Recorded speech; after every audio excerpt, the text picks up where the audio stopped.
Yes! I'm excited to be here.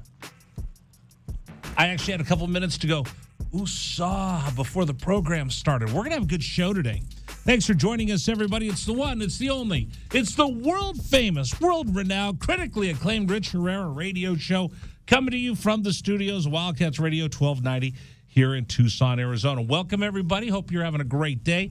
If you're not, I got something for you. Listen, what's today, Wednesday? I believe so, yeah. Wednesday's that time where, it's the middle of the week and it kind of sucks, right? I got something for you on Wednesday to put you in the mood, to make you know that your day is not as bad as we would think. Today, of course, is Wildcat Wednesday. It's all brought to you by PGA Tour Superstore. Wildcat Wednesday means Brian Jeffries stops by, the voice of the University of Arizona. I'm excited for that. I got a whole bunch of stuff that we didn't get to in the program yesterday, but I do want to touch on Arizona State and where they are right now. I want to go into that karma thing a little bit deeper. We tried to, but then we had a bunch of celebrity callers call in, and I didn't get to it. I do also want to get into the rat poison that I'm trying to serve everybody. So we're going to do that on the program today. And like I said, Brian Jeffries joins us. And your telephone calls. Phones were good yesterday. We'll take your calls, 520-848-1290 all day long, 520-848-1290. Of course, JW Mann's here. Oh, by the way, you know who's going to stop by? I got to talk to today, JW? You tell me. Dragon Ball. Wow. Yeah, nice. Dragon Ball, who's now producing our weekend shows. But I'm going to geek out a little bit on the program today because I've been waiting and waiting and waiting for Andor. Do you know what that is? I thought you were going to say it was a Steelers segment or something. No. Although they did beat Joe Burrow, so I guess his little Pittsburgh fandom must be excited about that, right? He has to be over the moon. I think so. But Andor starts. Are you a fanboy? I'm a Star Wars kid, so I'll tell you a quick story. Empire came out in 1980. I was 5. My mom went to the mall, Elcon, back when they had a big theater there. And the first show we went to about half hour before it started, sold out. So we went and browsed around the mall for a bit, bought tickets to the next show, came back. She thought, we'll get there half an hour before. Nope. We were the last people in line. We sat, Rich, in first row. First row, in the front, in the middle. And I was 5 or 6. I looked straight up. And I'll never forget, because for 2 or 3 or 4 days, my neck was sore. But I didn't care, because it was the most incredible movie-going experience. Really? Yeah, it was. Empire at that time. Right. Live for the first time ever. It was incredible. So, no, I've always been I'm a huge sci-fi fan, I'll put it that way. Okay. All right, we're going to do this. You just inspired me. All right. If you want to call the program today, we'll mix this in, because I do this on the national show. I'm going to mix it in on the local show today. If you could go back and see one movie in the theater once again, what would you go see? Think about this, JW. Of all the movies that you've ever seen, that you stood in line for, you saw when you were a kid, or you had it on VCR tape, or you DVD'd it, if you could go back and see one movie on the big screen, what would it be? Don't think about it. Don't just blurt it out, but think about all those classic movies that you could see on the big screen. What would it be? I don't need long to think about that. No, I already have that answer. What would it be? My favorite movie of all time is Lawrence of Arabia, and the remastered, redigital version of that on the big screen with the intermission in the middle, where everybody goes out in the lobby and chit chats about what they saw for the first. Because it's like a 3.5 hour movie. But yeah, I think Lawrence of Arabia is my favorite movie I've ever seen. Really? Yeah. So I saw it once. Okay, then you know what? I don't know if we can be friends or not, because I've never seen it. It's great. That's kind of scary, isn't it? It's really good. Because every once in a while you look at somebody like, why are we friends? You've never seen this movie? Half the time with Dragon Ball, I just want to go, what is wrong with you? You've never seen Animal House? You never saw Caddyshack? You never saw any of the classic movies of all time? So if you want to, you can call into the program and share that with us today, 520-848-1290, 520-848-1290, or I'd love to be able to have you text that to us as well. Text the word RICH to 520-848-1290. Text the word RICH to 520-848-1290. 210-848-1290. And I'm just interested because I think Harkins does it. There's a couple movie theaters in town that will show classic old movies. The Loft does that. The Loft does it, yeah. So my wife wanted to see, and I have to admit, I'm a big loser because I never saw it in its entirety, Casablanca. Yeah. It was incredible seeing it on the big screen. The funny thing is, the reason I say, Lawrence Arabia is like they just don't make movies like that anymore. I mean, the production, the level of, because it's so much green screen, so much CGI, that just to look and see, 3,000 extras all riding camels, kicking up sand and whatever on this widescreen crazy format. It's just real. You could reach out and touch it. That's what would you want to, if you could go back and have them show any movie that you wanted? Like, I was going to do something at my last station. We were going to have a high school football coaches night, and we were going to show Remember the Titans. And the movie theater said, yeah, we can get that for you. Then the pandemic hit, so I wasn't able to do that. I thought maybe I'll do that here one day. Like, get all the basketball coaches in Tucson and show Hoosiers, right? Because there's a bunch of great sports movies. All right, so since this is a sports talk show, and I don't want everybody going, Herrera, stop talking about all your fanboy geeky stuff. I get it. All right. 2 movies you got to pick that you would love to go see on the big screen. One is a classic, and one is a sports movie. So now, JW, you got to work a little bit harder. Well, the first movie that comes to mind is Major League, because it was filmed here. In Tucson? Right. At High Corbett. And Wesley Snipes' first movie, that kind of thing. So Tom Berenger. Yeah, no, but Corbin Burnson. Hoosiers has a real place in my heart because I'm a basketball. I mean, I've played different sports, but I played in basketball for 8 years, and basketball is always my heart. And so that movie and the message behind that movie is just, as far as I'm concerned, and as far as team sports are concerned, that message is perfect. Okay. All right. I like that. All right. So we'll open up the phones, 520-848-1290, 520-848-1290. We don't take a lot of calls on this show because we have so many guests, so much stuff, but I kind of feel like doing that today. So let's do this. If you never called before, great. I'll hear from you. If you're a VIP caller, great. I'll hear from you. But because Andor's starting today, so JW, as soon as the show's over, I'm turning my phone off. I never, ever, ever turn my phone off. But I'm going to go home. I got some thick pork chops we're going to put on the grill. I'm going to barbecue, and it's supposed to rain. I don't know. Then maybe we're going to get a pizza. But I am going to watch all 3 episodes of Andor, and I'm turning my phone off, and I'm not talking to anybody today. What's your popcorn topping for that session? Butter. Fair enough. Yeah, I'm pretty simple. I don't want all the fancy stuff. But it's like everybody knows how much that I love Top Gun, right?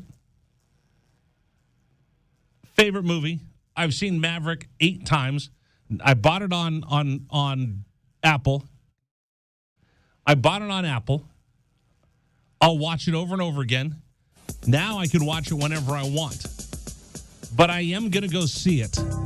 This is news to the family. I am going to go see it one more time in the theater before it leaves the big screen. Because it was that great of a movie. What would be your... If I could get my friends at Roadhouse Cinema to show one old movie, what would you want it to be? 520-848-1290. 520-848-1290. All right, enough of my nonsense. Let's see what's rattling around in my big old head today, shall we? Warning. The following segment might trigger some listeners, and 1290 does not take responsibility for the following content. What the hell is going on? It's time for the list as we explore the sick, twisted mind of our host, Rich Herrera. And that's when things got bad. And the list of things he is thinking about in that huge size A Chrome Magnum head of his. Look at the size of that boy's head. That's like an orange on a toothpick. You're gonna give the boy a complex. Well, that's a huge noggin. Has its own weather system. All right, let's get after it. What's spinning around my big old head right now? I'm trying not to get ahead of myself. I'm not trying to sell too much rat poison. I know, it's bad. I'm really trying my best not to get too far ahead of myself. Proceed with caution. I know. I got to be careful. But I'm telling you, I'm starting to look down the road. I'm starting to look down the road, and I'm starting to look past some of the games coming up, and I know that's dangerous, but I don't care. I'm thinking I'm going there. I know it's bad. It's bad. I get it. But you know what, folks? I'm going to start dreaming. I'm going to start dreaming big. Come on. Come on. Dream with me for just a minute. Every game for Arizona this year is going to be big. It's going to be huge. It's going to be ginormous because Arizona's building, and they're building something exciting. It's funny. The last couple years, we haven't got many people calling up, hey, Rich, do you want to come on my show and talk about the Arizona Wildcats? No. Hey, can I come on your show? No. When I be on CBS, my boss was like, okay, listen, Herrera, basketball, you can talk about. Football, come on, pump the brakes a little bit. Okay, I get it.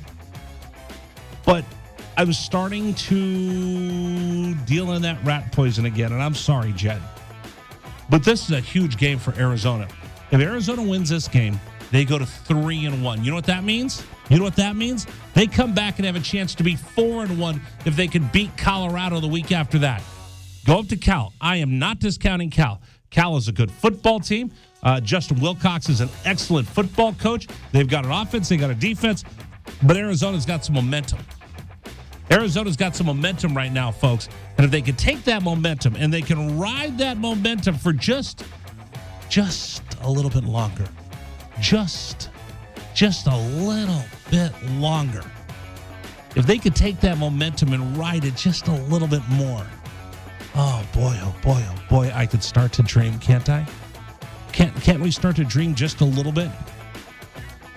If Arizona could take their momentum after beating San Diego State, after playing tough against Mississippi State with a lot of mistakes, then cleaning it up against North Dakota State, and now you've got Cal on the road. Listen, Cal is 2-1. They beat Davis 34-13.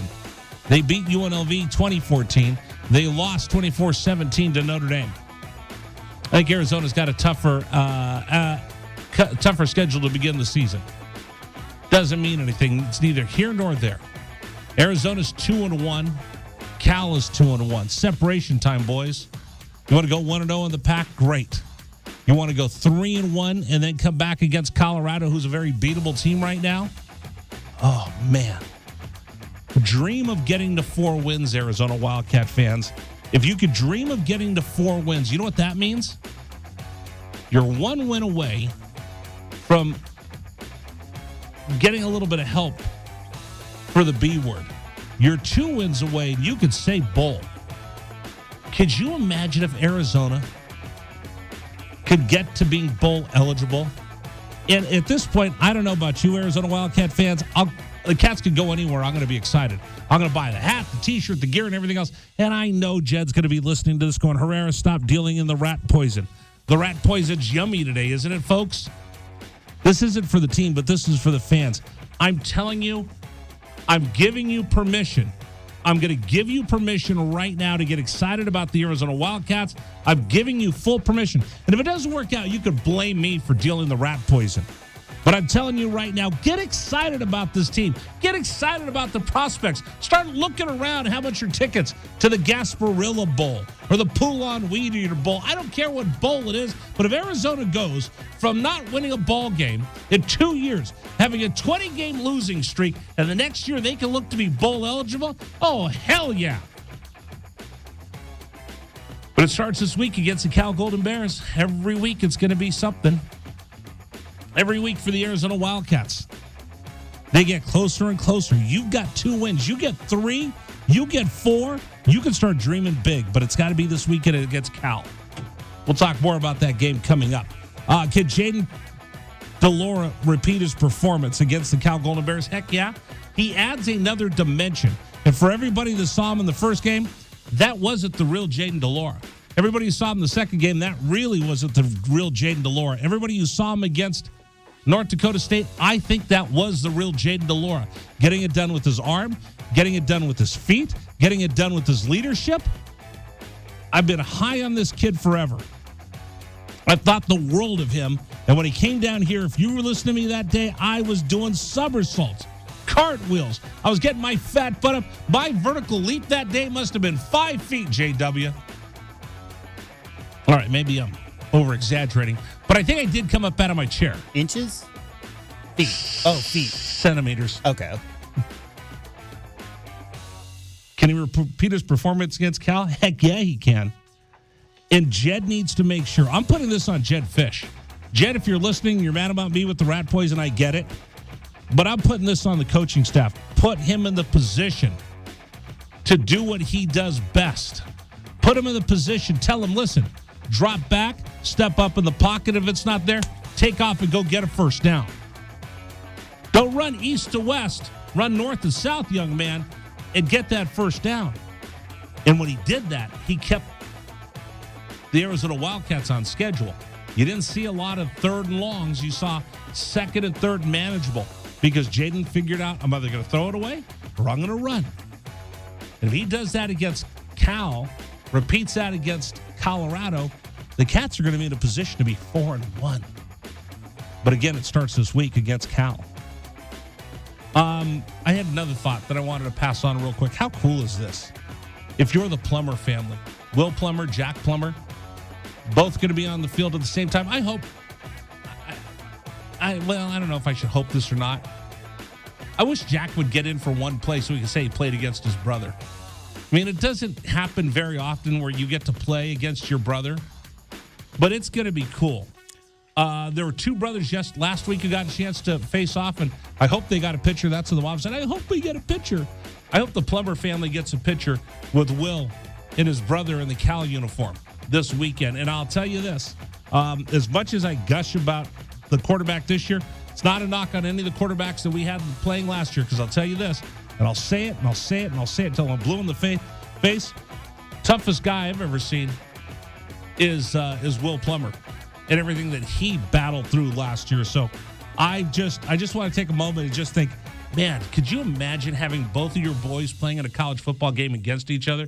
JW, that'd be cool. What's the over-under, Rich, on family members with the split jersey, half Cal, half Arizona? So there's probably going to be, 10, 15 of his family members, their family members there. So I'm assuming maybe one or two of them will go have the split jersey. I can't choose which loyalty I'm going to go with, so I got to have the split jersey. What would you do? Oh, man, I would root for Arizona. That's what I would do. I mean, if I'm being honest. How about moms in one jersey, dads in another jersey? Yeah, that's a good one, too. I like that. And then switch. And then they switch at halftime. So mom's got Will's jersey on, and then the second half she puts on Jack's, and then dad does the vice versa. That would be fair, right? I just assume you have to have somebody with deep knowledge of sewing in order to rip those jerseys apart, because nobody's making a Cal Arizona split jersey uniform. You can find a lot of stuff on eBay. I don't think you can find that. True. Red and Blue game's coming up next week. Do you realize it's a week from Friday? Can't wait. Do you think we have the bandwidth to be excited if Arizona is banging on the door to get bowl eligible, and Arizona basketball starts off the way that I think they're going to start off under Tommy Lloyd year 2? What's Tucson going to do? Are we going to have to double the amount of radio time that we take talking about basketball and Arizona football? Oh. You know what? If that happened, I would be the happiest person in the whole wide world. I would be the happiest person in the whole wide world if that happened. My experience is that the programs, when they're both good, feed off each other. And especially back when the basketball team worked out the football team worked out in the basketball in McHale. Right. So whenever they had a lot of cross, and obviously there's always those guys are hanging out off the field together. But my experience is every time that the two programs have both been simultaneously good. Kelvin Efon won't know what to do. Yeah. Oh, yeah. Kelvin's loyalty is to the University of Arizona. So he's going to be rooting for both programs, both squads, equally well. 100%. And finally, I haven't asked you this question. I asked Dragon Ball this, and he gave me the wrong answer. Okay. So let me ask you this. I'll do my best. So I went out to lunch today. I said, what am I going to go get? So I asked Carrie, who worked at the front desk, what should I have? Because I go the same places every day. I either get a hamburger, I get a taco, or I get chicken strips. She goes, go get a sandwich. I said, okay. So I went to go get a sandwich. I'm not going to tell you where. Okay. But have you noticed, nobody pays with cash anymore. Do you have any cash in your pocket? I did this morning, but I don't now. No. Okay, so I haven't had cash in my pocket for probably a year. I very rarely have cash in my pocket. My wife goes, "Do you have any cash in your pocket?" I go, "No, you took it all." No point. No point. I don't even know the last time I went and got cash out of an ATM machine if it wasn't at a casino. So I go get my sandwich, and like I always do, tap the card. Now, I'm ordering at a counter. They're going to call my name. I'm going to go pick up my sandwich. I'm going to sit my fat little butt down, and I'm going to eat my sandwich. Do I have to tip if I'm standing at a counter, ordering my food, picking it up when they call my name, and bussing my own table? Well, Rich, the key word. Okay, you're talking to somebody who worked for 12 years in the that's service why I industry. ask you Like this. I bartended on campus. That's and why waited I on campus ask for a you long this. time. I'll tell you this. My philosophy is, you the key word you said there was have to. And no, you do not have to. If you're going to a place where you stand up, order your stuff, and pick it up, you don't have to do anything. I find a lot of people who have worked in the service industry in that situation probably will. But honestly, like that's not a situation. I feel like if you sit down at a table and somebody's filling up your water, Yes, that's the traditional thing. I'll over-tip you. Now, I often do sometimes throw a couple bucks to somebody if I'm going up to a counter. But Right, I'll do that. You don't have to do that at all. So, but it's very awkward as you go or they'll ask you, "Oh, do you want to round up?" Fine, I'll round up. It's charity. I'll give you another 50 cents. But then I tap and they go, "Okay," and then they turn the pad around and they're standing there looking at you, waiting to process your order, whether you're going to tip them 10, 15, 20%.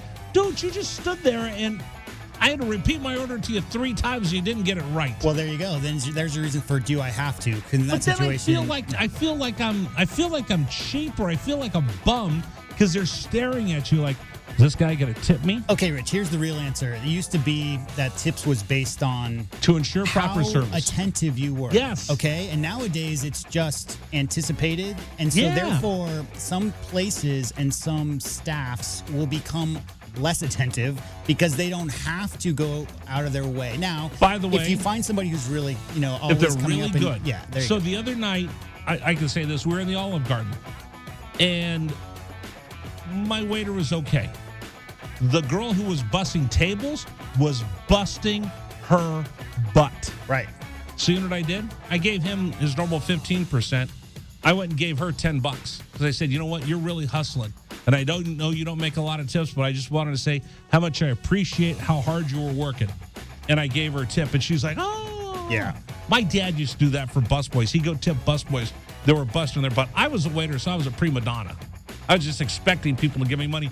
But when I went to go get my sandwich, I go to pick it up, and it's got barbecue sauce all over. I pick up the container that it's in. My hands are all dirty. That's not proper service, is it? But then they stand there and look at you. I Silently don't like judging.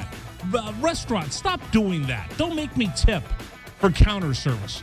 Or I don't know, maybe I'm being cheap. That's just what's rattling around my big old head right now. All right, coming up on the program, there's a big show that starts tonight.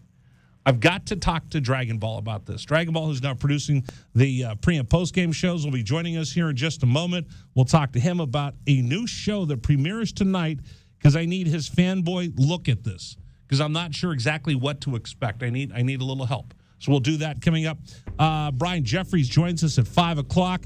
I'm going to tell you, if you're having a bad day, there's some people that are having a worse day than you. I'll explain all of that to you coming up.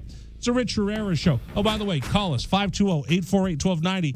What's the one classic movie you want to see brought back to the big screen? This is the Rich Herrera Radio Show. Now streaming on Facebook Live and YouTube at Wildcats 1290 and our website, wildcatsradio1290.com. Terry crosses middle, hand it to Matherin between the rings. Over for Creasa. Checked by Campbell. High screen from Koloko. Creasa around it, drives right. Throw it for Koloko, who slams it down for 2. Lamb set. And the pitch to Susak, driven out towards right field. That is going to get down for a base hit and go all the way to the wall. Casagrande headed for third. They're going to wave him around. He's coming home, and the Wildcats have tied it up.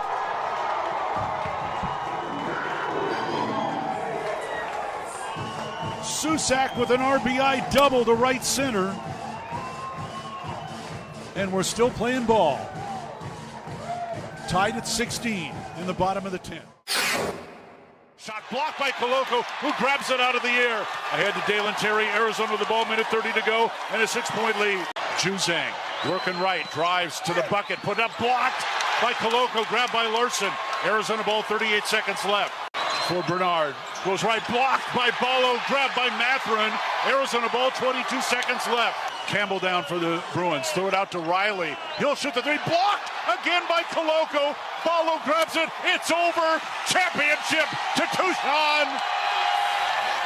Hey, sports fans, it's Rich Herrera. Thank you so much for tuning into our stream.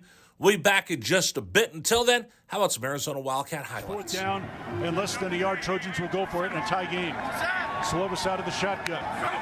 Step to his left. Step to handoff. Into the backfield and drop. No gain, loss on the play. Cats take over. That's a huge play by Arizona. Explosive play in the backfield that time. Shot blocked by Koloko, who grabs it out of the air. Ahead to Dalen Terry, Arizona with the ball, minute 30 to go, and a 6-point lead. Juzang working right, drives to the bucket, put up, blocked by Koloko, grabbed by Larson. Arizona ball, 38 seconds left. For Bernard, goes right, blocked by Ballo, grabbed by Matherin. Arizona ball, 22 seconds left. Campbell down for the Bruins, throw it out to Riley. He'll shoot the three, blocked again by Koloko. Ballo grabs it, it's over. Championship to Tucson. Dalen Terry quickly the other way, out to Tabellas, down the lane to throw it down with the left hand. Look out. The locomotive slams it home. Hey, sports fans, it's Rich Herrera. Show will be back in just a little bit. Thanks for tuning into our stream. Until then, how about some great moments from the University of Arizona Wildcats? Fourth down and 2, Arizona. Down 14-0. Wildcats on fourth down this year are 12 of 20. Offset backfield. Plummer to throw the ball, looking, throwing towards the back of the end zone, and it's caught! Touchdown, Arizona! Oh, did they need that? My goodness, Booby Curry had to leap in the air to take the ball over the top of the defender, and the Cats are on the board. ASU with the ball, down by 11, so they have to go. Steal by Koloko. He's going to drive the other way and slam it home, and foul by Lawrence. Why Lawrence contested the big man, Christian Koloko, with defensive steal and flush. Lawrence picks up his third foul. Big guys love to play point guard. Koloko looked like one driving down. That was from mid-court. 3-point lead again for TCU. Down to 30 seconds left. Matherin with the ball for the Wildcats. Matherin around a Koloko screen, picked up by Lampkin. Go outside for Koloko. Feed it to Terry, right corner. Terry can't go baseline. Circles back out top to Matherin. 10 to shoot. 16 left in the ballgame. Matherin, 3 balls straight away. Good! That's a tied. Huge shot for Ben Matherin in Arizona. Timeout TCU. This ball game is knotted up. 12.6 seconds to go. Ben Matherin drains a deep 3 from straight away. He's got 24 points, and we're all even. Hey, sports fans, this is Rich Herrera. Thanks so much for tuning into our stream. Back in just a bit. Until then, how about some highlights from the University of Arizona? McLeod's going to line up under center. Wiley, the running back. Receiver either side. 2 tight ends. Oregon, 5-man front. They shift. Play fake, rolling right. McLeod looking to throw. Going deep. Down, trying to find Berryhill. Makes the catch inside the 25-yard line. Still loose inside the 15. First down, Arizona.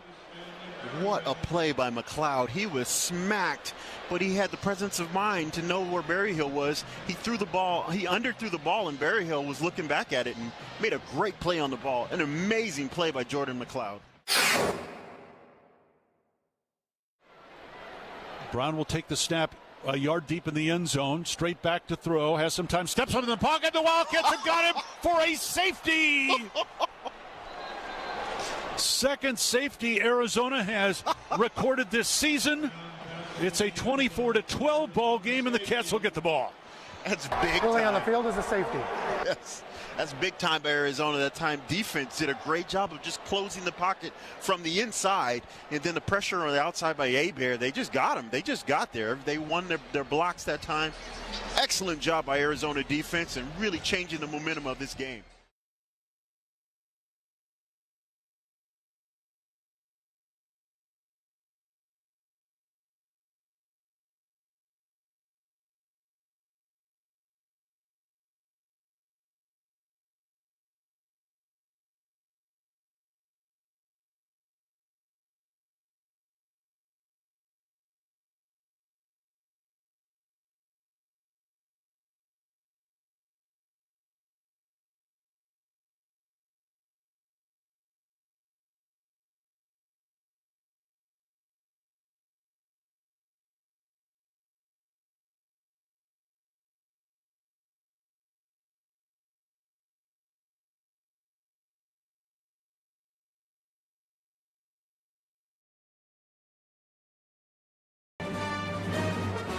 Are you with me, Dragon Ball? I am with you, sir. All right. So, JW, have you seen him around the station? Have I? This is the Rich Herrera. He's such a busy guy. Producing the weekend shows now, right? Right. This is the Rich Herrera Radio. So I never get a chance to talk to you. I make sure I have the press conferences airing for the fans listening on Mondays and Thursdays for Jed Fish, and then we got the coordinators now on Tuesdays at 12. Right. So Dragon Ball's here, and I'm over at Arizona Stadium, so we never get a chance to see each other. But I needed a little bit of help because JW, I don't know how much you know of Dragon Ball being a fanboy. Right? Dragon Ball? Yes, no, I'm a big nerd, big nerd flag that waves high above my head, and I'm proud of it. But he's kind of an elitist nerd. A little bit. I'm not proud of it, but I can be. Yeah, he's a little bit of an elitist nerd. So I'm excited. I saw the previews pop up on my Facebook and my social media, and then I watched the 10-minute behind the scenes of Andor, which starts tonight on Disney Plus. I'm very excited about it. So I was wondering if you could help explain to me and JW, the audience, what I'm so geeked up about. So Andor is the story of this series isn't sadly going to make any sense to anybody who has not seen the movie Rogue One. So JW, have you seen Rogue One? Yeah, Rogue One was a very good movie. Okay, all right. So JW's in. Yeah, Rogue One was the story about how the rebels were able to steal the plans for the Death Star that eventually led to the acts that happened in A New Hope where Luke destroyed it. Now, Andor was the individual from the rebellion who got the daughter of the main engineer of the Death Star to join in the operation to steal the Death Star plans. We don't know much about Andor other than he's been a part of the rebellion for a long time, and he wants to take down the Empire, as is the case with most of the rebels in the Star Wars universe. But we don't really know anything about him because he kind of got dumped in the middle of the story when we didn't even really know our main character from that movie either. So this is going to be kind of the origin story of Andor and how he came to be a part of the rebellion and what eventually led him to be a part of the Rogue One mission. Does this interest you at all, JW? If Jon Favreau is executive producer, then yes. Dragon Ball? For me, No, is Jon Favreau in charge of this? That I don't know. I haven't seen the behind the scenes, the crew and everything else like that. I have not personally seen that, so I can't say. What am I having you on the? Just briefly, I think Rogue One was great. I don't think all the newer Star Wars movies since Disney took over have been great. You may not know this, Dragon Ball. I was just telling the story earlier, but I saw Empire in the theaters when I was 5. I mean, I'm a child of the Star Wars generation. Those movies came out when I was a kid, so I've always been I'm a huge sci-fi fan. But as far as the modern stuff goes, when Favreau took over, they did, The Mandalorian, and then everything past that. Yes. And that style is very gritty, and you could kind of reach out. It just feels very like I love Star Wars because in the early movies, the world felt fleshed out. It felt real, right? Until they put in all the CGI nonsense in the second pass. But as far as, Andor, if it's produced the same way as the Mandalorian style, I'll be all over it. Will you stop breathing into the microphone, Dragon Ball? You're not Darth Vader. But no, what JW is saying Andor is. Yeah. But no, what JW says actually is it's very much my same feeling towards the new Star Wars universe in regards to the expanded cinematics. In everything is a little bit darker, and everything has a little bit of an undertone of almost seemingly hopelessness, because that's what it felt like in the first original movie. Was that the Empire's reach was massive, it was powerful, and it was culpable to just wipe anything and everything out. Now, with Andor, it looks like they're going to be a bit more of a grittier side of things. We're going to see Forrest Whitaker's character more fleshed out than he was in Rogue One, it looks like. Who is that? I'm very... Wait a minute, who's that guy? I can't remember the character's name because he was really in there for maybe about a total of like. Oh no, he was Saw Gerrera. Yes. Come on, he was dude. maybe in the movie of Rogue One 6 or 7 minutes. But that was a good. I've got a blue check mark. I got a blue check mark, and I just earned my cred with fanboys everywhere that I knew it was Saw Gerrera. Yes. Thank you. Like I said, he was my work here's done. He was maybe in that movie for all about 7-8 minutes, so it's going to be interesting to see kind of where he stands in connection to the rebellion and things like that. My personal take of Rogue One, it was a good movie, but the thing was for me is I wasn't sure if it was a story that needed to be told because we already kind of knew what happened. It's one of those things where, for me, the idea of the Death Star plans being stolen was in the original movie more of an exposition hand wave. And it says, oh, no, they stole the Empire plans. How do they do it? Oh, they just stole it. So Rogue One kind of fleshed out that story. It was an interesting tale. Yeah. And overall, though, there's a lot of these Star Wars expanded universe stories that I feel like some of them don't need to be told, but it's interesting to see some things in them. For instance, like the Solo movie, I wasn't really all that much of a fan of because I felt like the more mysterious Han Solo's life is, the better his character is. Yeah, for sure. If that makes any sense. All right. But with Andor, it'll be interesting to see how this one goes. I'm glad I'm getting my geek on with you. I think Rogue One was just pure fan service. It was like, okay, it's been so many years. Let's make a movie that anybody who was alive in the 70s and 80s, it's going to be a callback to that. I'm trying to get excited about this tonight. You should be excited. Oh yeah, no, this is okay. This will be a fun one to catch on, and like JW said, Rogue One was an homage to the older fans that knew about that story. So now you're calling me old. No, the way I think about it is this, is that people who have children, people who grew up in that era and saw those movies, theater or VHS or whatever, and then have children they want to expose to the Star Wars, they're going to love Rogue One because it goes back to the stuff. That's the kind of the crossover one. But Andor, if I'm not mistaken, is a whole new story that's never been told before. Right? Yes, it'll be completely new. We don't know anything about it. So we'll be able to see a bit more of the universe and kind of like that early on of what the Empire's hold looked like across the galaxy. So it'll be interesting, definitely, to see what they do with it. Because I think this series, if I recall, is only going to be a couple episodes long. It's not going to be a fully fleshed out season. I think it's 5, and then we get Mandalorian 2. Yeah. Okay. So it'll be fun. It'll be very, very fun. All right, you didn't do anything to dampen my spirits, nor did you buoy my spirits. No, I tried just not like to. if you were here. Everybody needs to go ahead and go into this with as much expectation as they personally have, and don't let anybody dampen your spirits. If you're going to like it, then you like it. That's all that matters. So here's my question for you. You ready?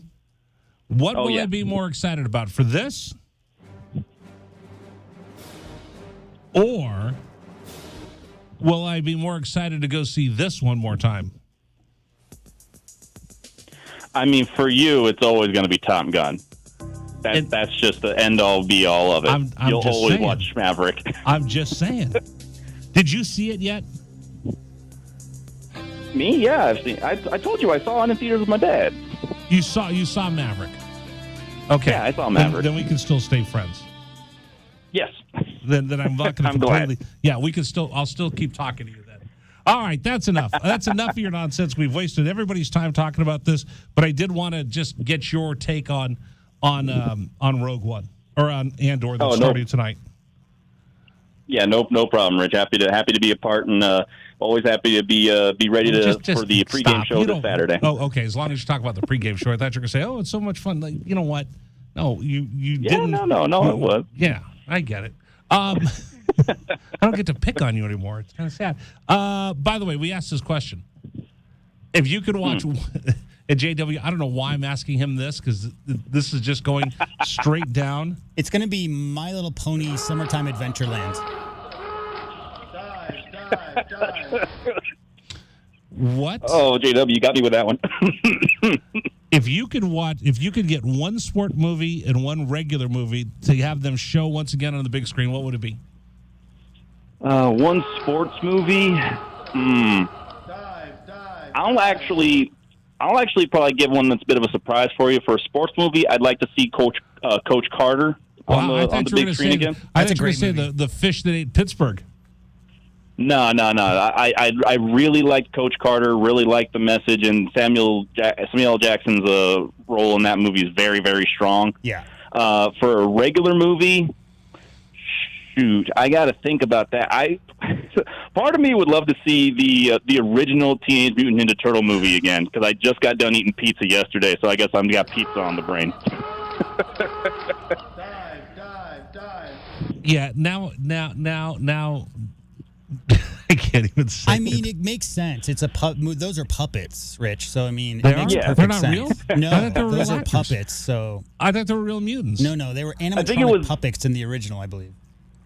Yeah, it was the Splinter was an animatronic puppet. I believe that the turtles were actual like bodysuit actors. Yeah. So like those were fully like rubberized like bodysuit actors. But Splinter himself was a puppet that they would still just kind move of looked from like scene to Howard the scene. Duck, though. They still had that Howard the Duck Oh, look yeah. to them. They were. It was Did you put a lot? Very much so. I'm glad you put a lot of thought into this. Hey, I love that movie when I was a kid. I still do. That's got a lot of good messages, just like Coach Carter. Oh, you're the best. I love you, Dragon Ball. All right, I'll talk to you later, brother. All right, talk to you later, Rich. Take care, JW. All right, later, brother. Did he add anything to the program today?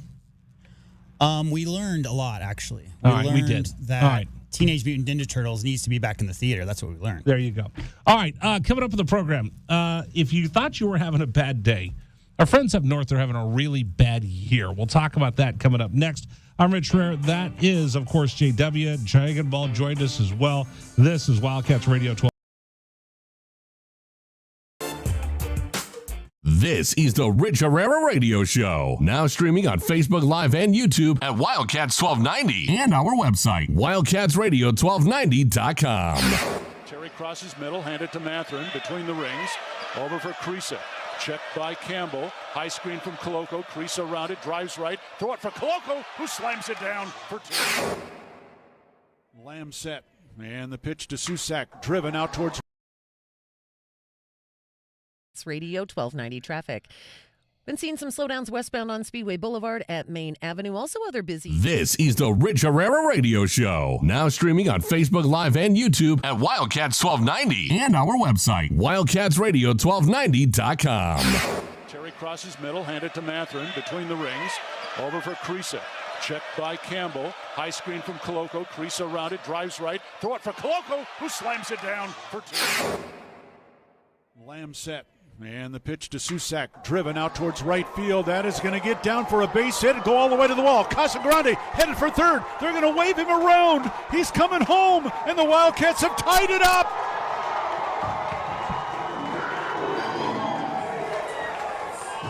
Susak with an RBI double to right center. And we're still playing ball. Tied at 16 in the bottom of the 10th. Shot blocked by Koloko, who grabs it out of the air. Ahead to Dalen Terry, Arizona with the ball, minute 30 to go, and a 6-point lead. Juzang working right, drives to the bucket, put up, blocked by Koloko, grabbed by Larson. Arizona ball, 38 seconds left. For Bernard, goes right, blocked by Ballo, grabbed by Matherin. Arizona ball, 22 seconds left. Campbell down for the Bruins, throw it out to Riley. He'll shoot the three, blocked again by Koloko. Ballo grabs it, it's over. Championship to Tucson. Hey, sports fans, it's Rich Herrera. Thank you so much for tuning into our stream. We'll be back in just a bit. Until then, how about some Arizona Wildcat highlights? Fourth down, and less than a yard. Trojans will go for it in a tie game. Slovis out of the shotgun. Step to his left. Step the handoff. Into the backfield and drop. No gain, loss on the play. Cats take over. That's a huge play by Arizona. Explosive play in the backfield that time. Shot blocked by Koloko, who grabs it out of the air. Ahead to Dalen Terry, Arizona with the ball, minute 30 to go, and a 6-point lead. Juzang working right, drives to the bucket, put up, blocked by Koloko, grabbed by Larson. Arizona ball, 38 seconds left. For Bernard, goes right, blocked by Ballo, grabbed by Matherin. Arizona ball, 22 seconds left.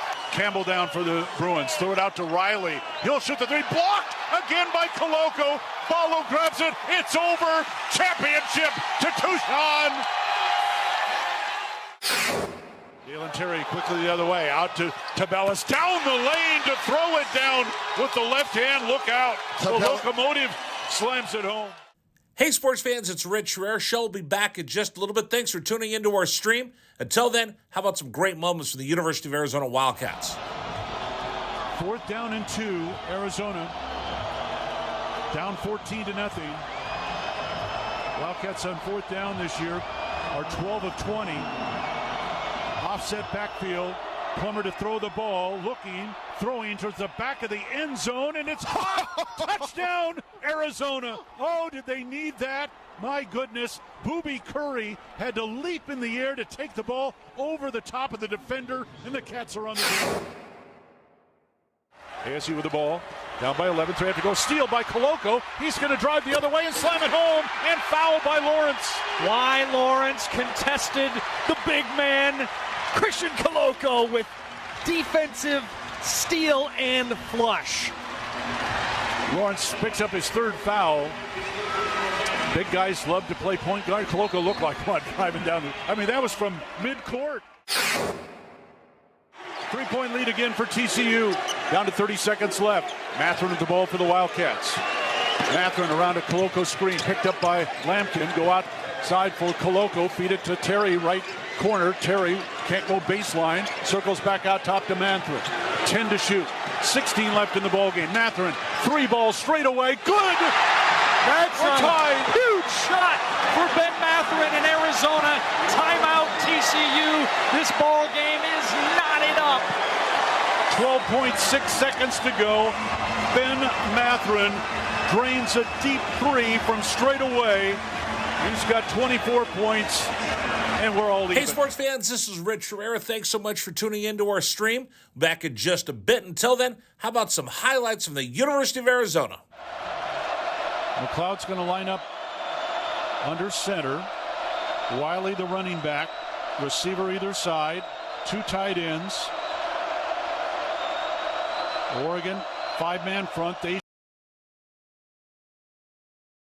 University of Arizona and what it means to bear down on Wild.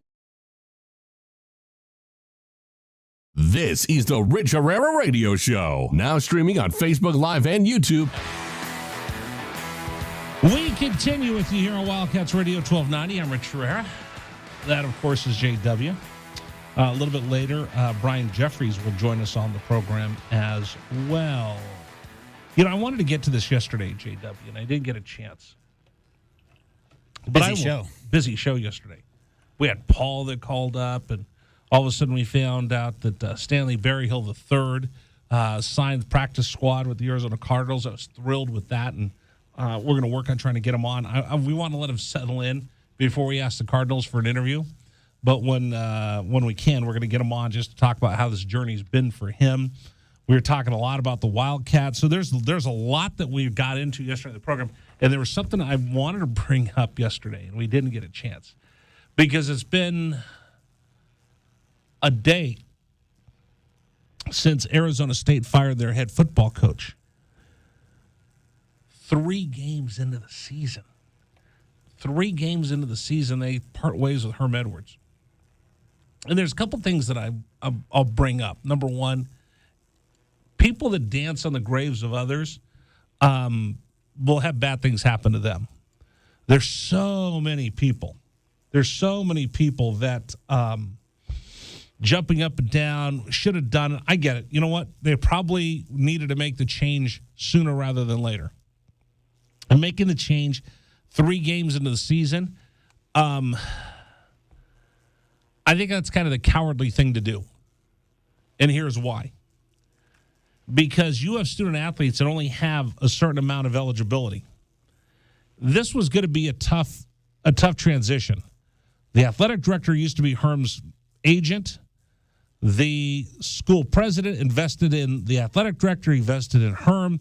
He backed him. They've rode with him through all of this stuff since post-COVID and the investigation and all the coaches that have left. They're in for a penny, in for a pound. So if you're going to make this tough choice, and it's never easy to fire people. You know, it's Dave Hickey. With Dave Hickey and I have talked about this. It's not easy to fire people because when you're in the foxhole with them, and you're in there and you're pulling and you're sweating and you're bleeding with them, you bond with them. Now, unless the guy's just a complete jerk, it is hard to not develop a relationship and a bond with that person. And when it's time to let them go, it's not as easy as you think. Fans, and by the way, the fans that jump up and down and scream and yell and go crazy how excited they are that somebody got fired, you actually need to get some help because you're pathetic. Whether he did a good job or not, there's still a person who went home and had to tell his wife, I got fired. There's still someone whose kids are going to come home crying, Daddy. The kids at school are making fun, telling everybody that you're a bum. Because for us, we're sports fans.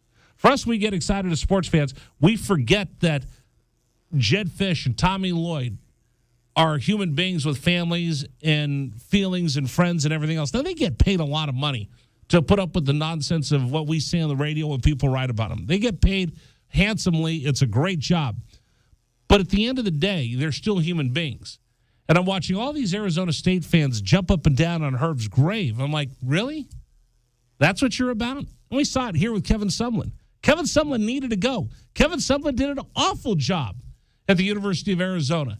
And Arizona had to move on and make a change. Sean Miller. Arizona stuck with him as long as they could, but this wasn't going away, so they had to make a change. And both of those changes needed to be made. It was time to move on from Sean. Sean's better off. Arizona's certainly better off. It works out for everybody. Bad situation, split ways. Miller goes back to Xavier, where he's got a great recruiting class and he's going to be successful. Arizona's probably going to face him one day in the tournament. And we get Tommy Lloyd, who comes in, who breathes fresh air into this program and is taking it to new heights. Everybody's happy. Kevin Sumlin, it didn't work out. Time to move on. You go out and get Jed, and poor Jed. And I get on Jed on the postgame show. I get on I get on the play calls, I get on lots of stuff. But I'll tell you this. You got to respect the fact that he walked in here and absolutely put out this dumpster fire where my little crystal ball, I don't have one. I ordered a crystal ball, but I just have a baseball here that I use instead. As I hold my crystal ball in my hand, I can foresee the Cats getting to a bowl game. You win this weekend, you win next week. That gives you 4 wins. You need to find 2 more in order to be bowl eligible. You get one against Arizona State, and you try to find someone somewhere else, an upset somewhere. It's a Pac-12. It's going to happen. The Pac-12 eats itself. That fan base, Rich, my 35, 40 years of watching, it just feels like their expectations are based on what Frank Kush did 55 years ago. Should. And there's they no feel reason, like there are a lot of people in that fan base that feel like 8, 9, 10 wins should be the regular norm, and they feel like they're still in that conversation based on what they did historically 55 years ago. I think Arizona fans are a little more realistic in that if you look at the squad we have this year and base the expectations on the schedule, that's where you're going. But I know a lot of ASU fans who literally feel like 9 or 10 wins should be the baseline every year. It should be for that school. Don't you have everything that you need to win there? You're in a major city. You've got donors. You've got money. You've got a campus that you walk through and you go, wow. It should be. They're the most underperforming team, honestly, in the Pac-12 conference. Colorado hasn't figured out how to play with the big boys in the Pac-12 yet. Utah did. Washington State's a small school. Oregon State's a small school. Tough to get kids to go to the Palouse. Tough to get kids to want to go to Corvallis. Oregon's figured it out because Phil Knight has single-handedly turned that into a powerhouse. Washington is the one that everybody's going, ooh, ah. Cal is hard to get kids in. Stanford is hard to get kids in. Academics are so tough. USC, UCLA, they're not part of the conference after 2 years, so I don't care. And then there's Arizona, Arizona State. Arizona's shown that you could do it, and you can have a good football program, and you can have an elite basketball program, and we're waiting for the football program to become elite as well. But at Arizona State, what are they elite in? Honestly, what is Arizona State elite in? And this is not Tucson throwing rocks at Arizona State, but what is Arizona State elite in? It's not football. It's not basketball. What are they elite in?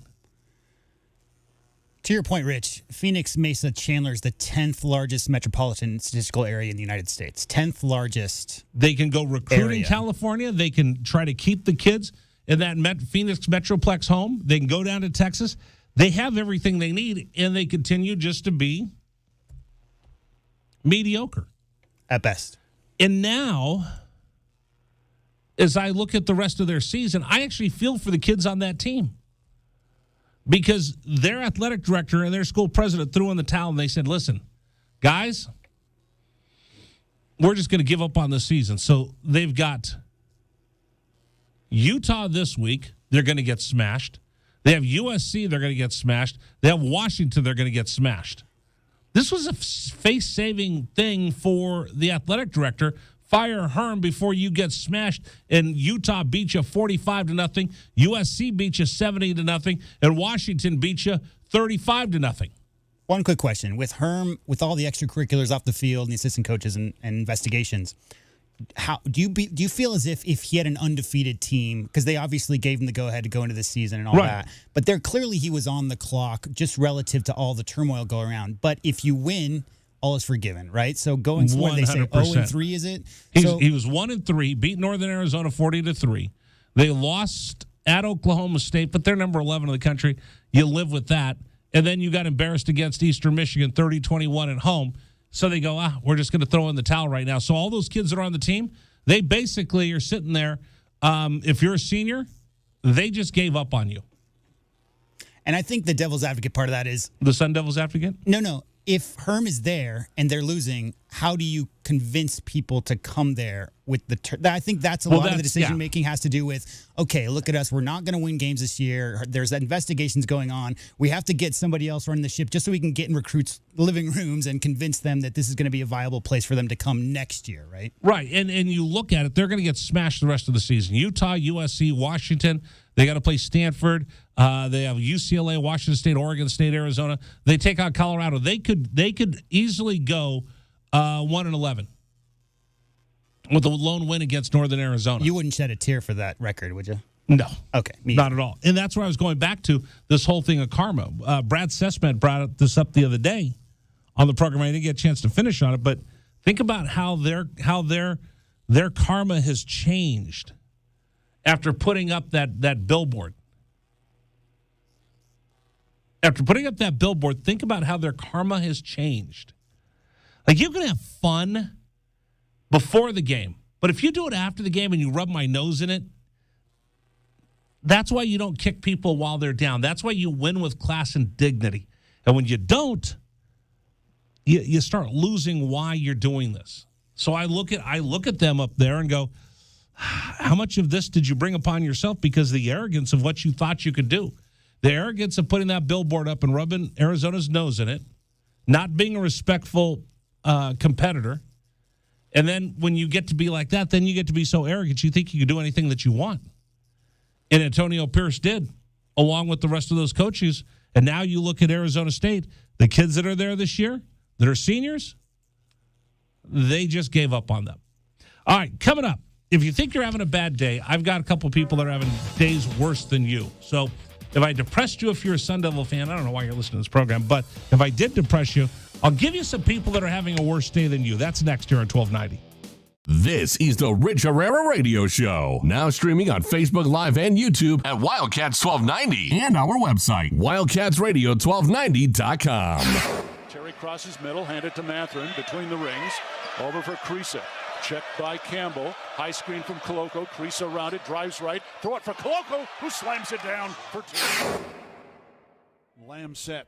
And the pitch to Susak, driven out towards right field. That is going to get down for a base hit and go all the way to the wall. Casagrande headed for third. They're going to wave him around. He's coming home, and the Wildcats have tied it up.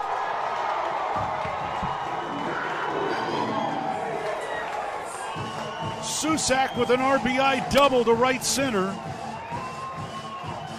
And we're still playing ball.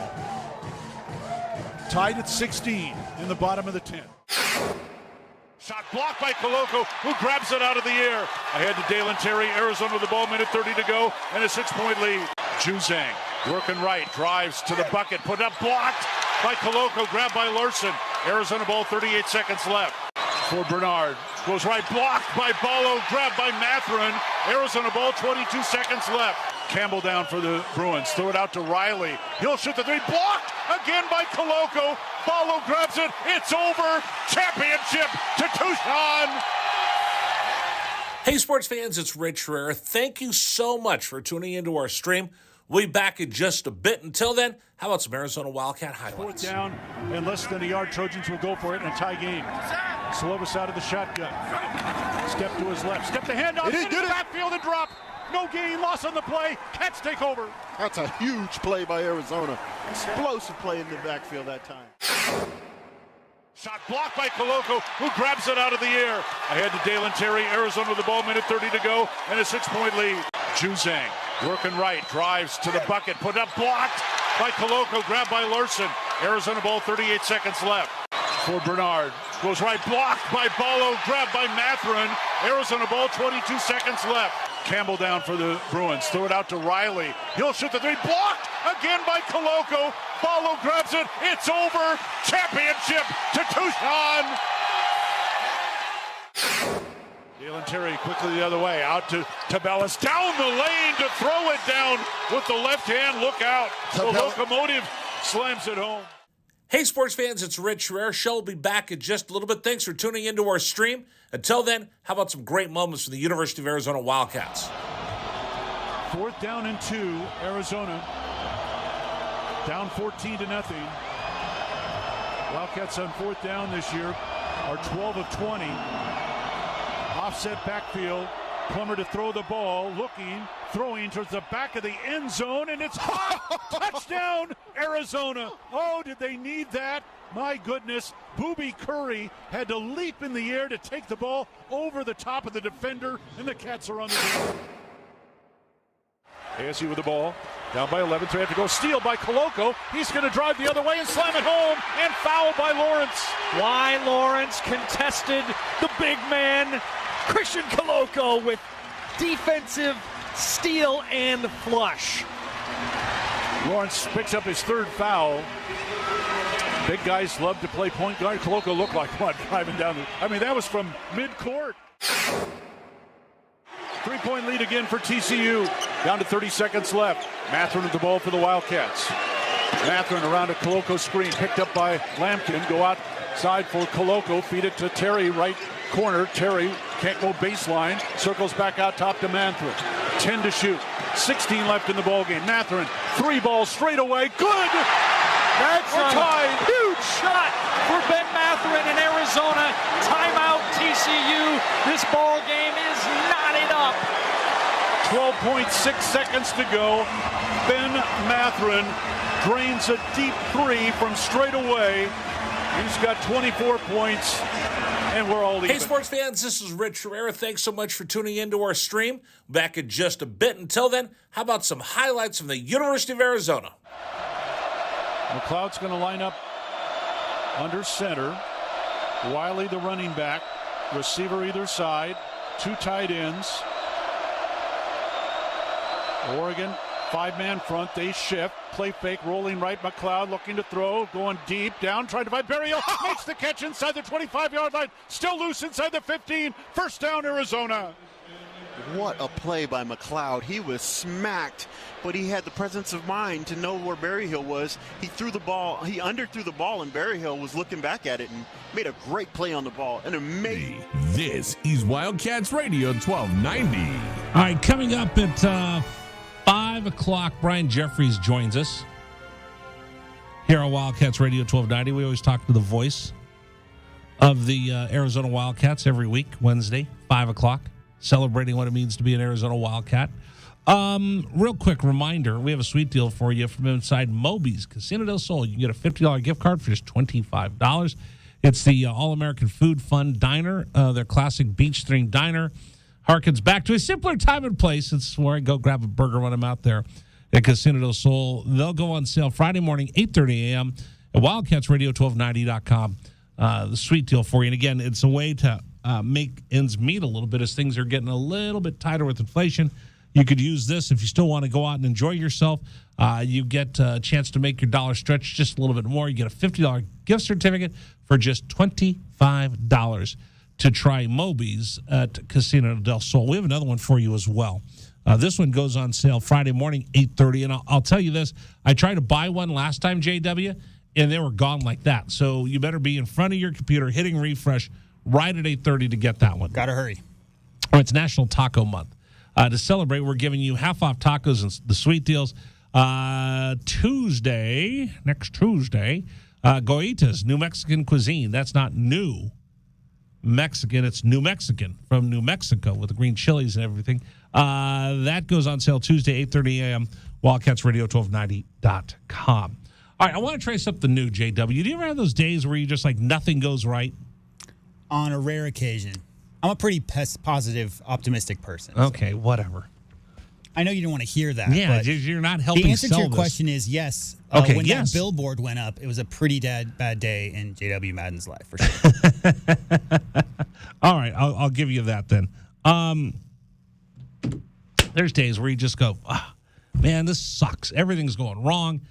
I thought I'd do something for you because whenever people get down and I talk to friends of mine, I'll go, listen, there's somebody else that has it worse than you. So in order to do that, I just thought I'd throw this little segment in for everybody today. I tell you what, if you think you're having a bad day, listen to this. Are you having a lousy day? Are you crying? Are you crying? There's no crying in baseball! Did your ex call you to make your day even worse? I didn't want to tell you, but your brother and I started dating, and now I'm pregnant. Did your kids disappoint you yet again? Daddy, I don't like sports. We know life gets tough, but remember, there's some poor sucker out there that has it way worse than you do. I'm in a glass case of emotion! It's time for Rich's Hey, get up off your ass and stop feeling sorry for yourself moment of the day on Wildcats Radio 1290. Milk was a bad choice. All right, so every once in a while you go, listen, man, I wonder, my car, I need tires, so here's a perfect example. I have a real world story for you. 3 days ago, spark plug comes back at engine light, spark plug, change out all four, go back. You did it yourself? No, I cut it. Okay. I didn't have the tools. So I get all four spark plugs, same engine, and I go back to the same to get it checked. And they say it could be the spark plug or it could be the solenoid, I believe, in that particular, in chamber 2. And so I go back and got that replaced. But it was basically a scenario by which everything that could go wrong, I did it the right way, and it kept steamrolling and snowballing on top of itself. Over here at the radio station, we have a plumbing problem. And it was just, we're going to go and clean this drain out. And now this has been their third or fourth day here. You know it's a big deal when they put up a big tent that they're working outside and they leave the tent up overnight, meaning, dude, I'll be back tomorrow. So in order to get through all of those, you know what? There's bad days, but I want you to keep it in perspective. There's always somebody who's having a worse day than you. Did you see this story about a man who decided, I'm going to go to a football game?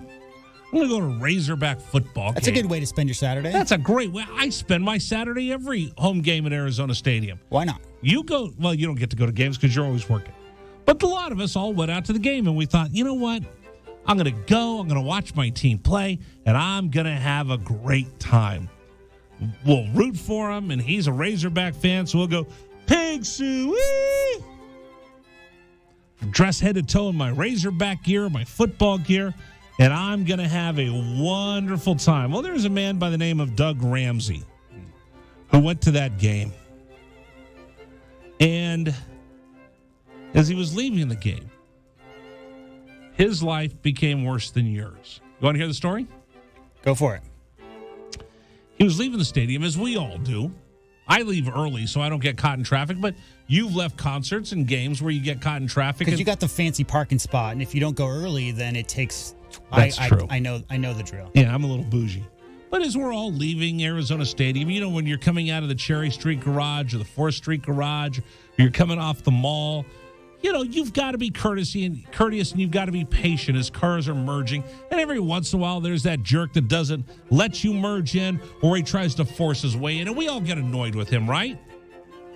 Well, this one gets out of control because Ramsey was in the traffic lane of the structure attempting to leave when a Subaru inched his way in front of Ramsey's Bronco, making contact with the front passenger's side tire.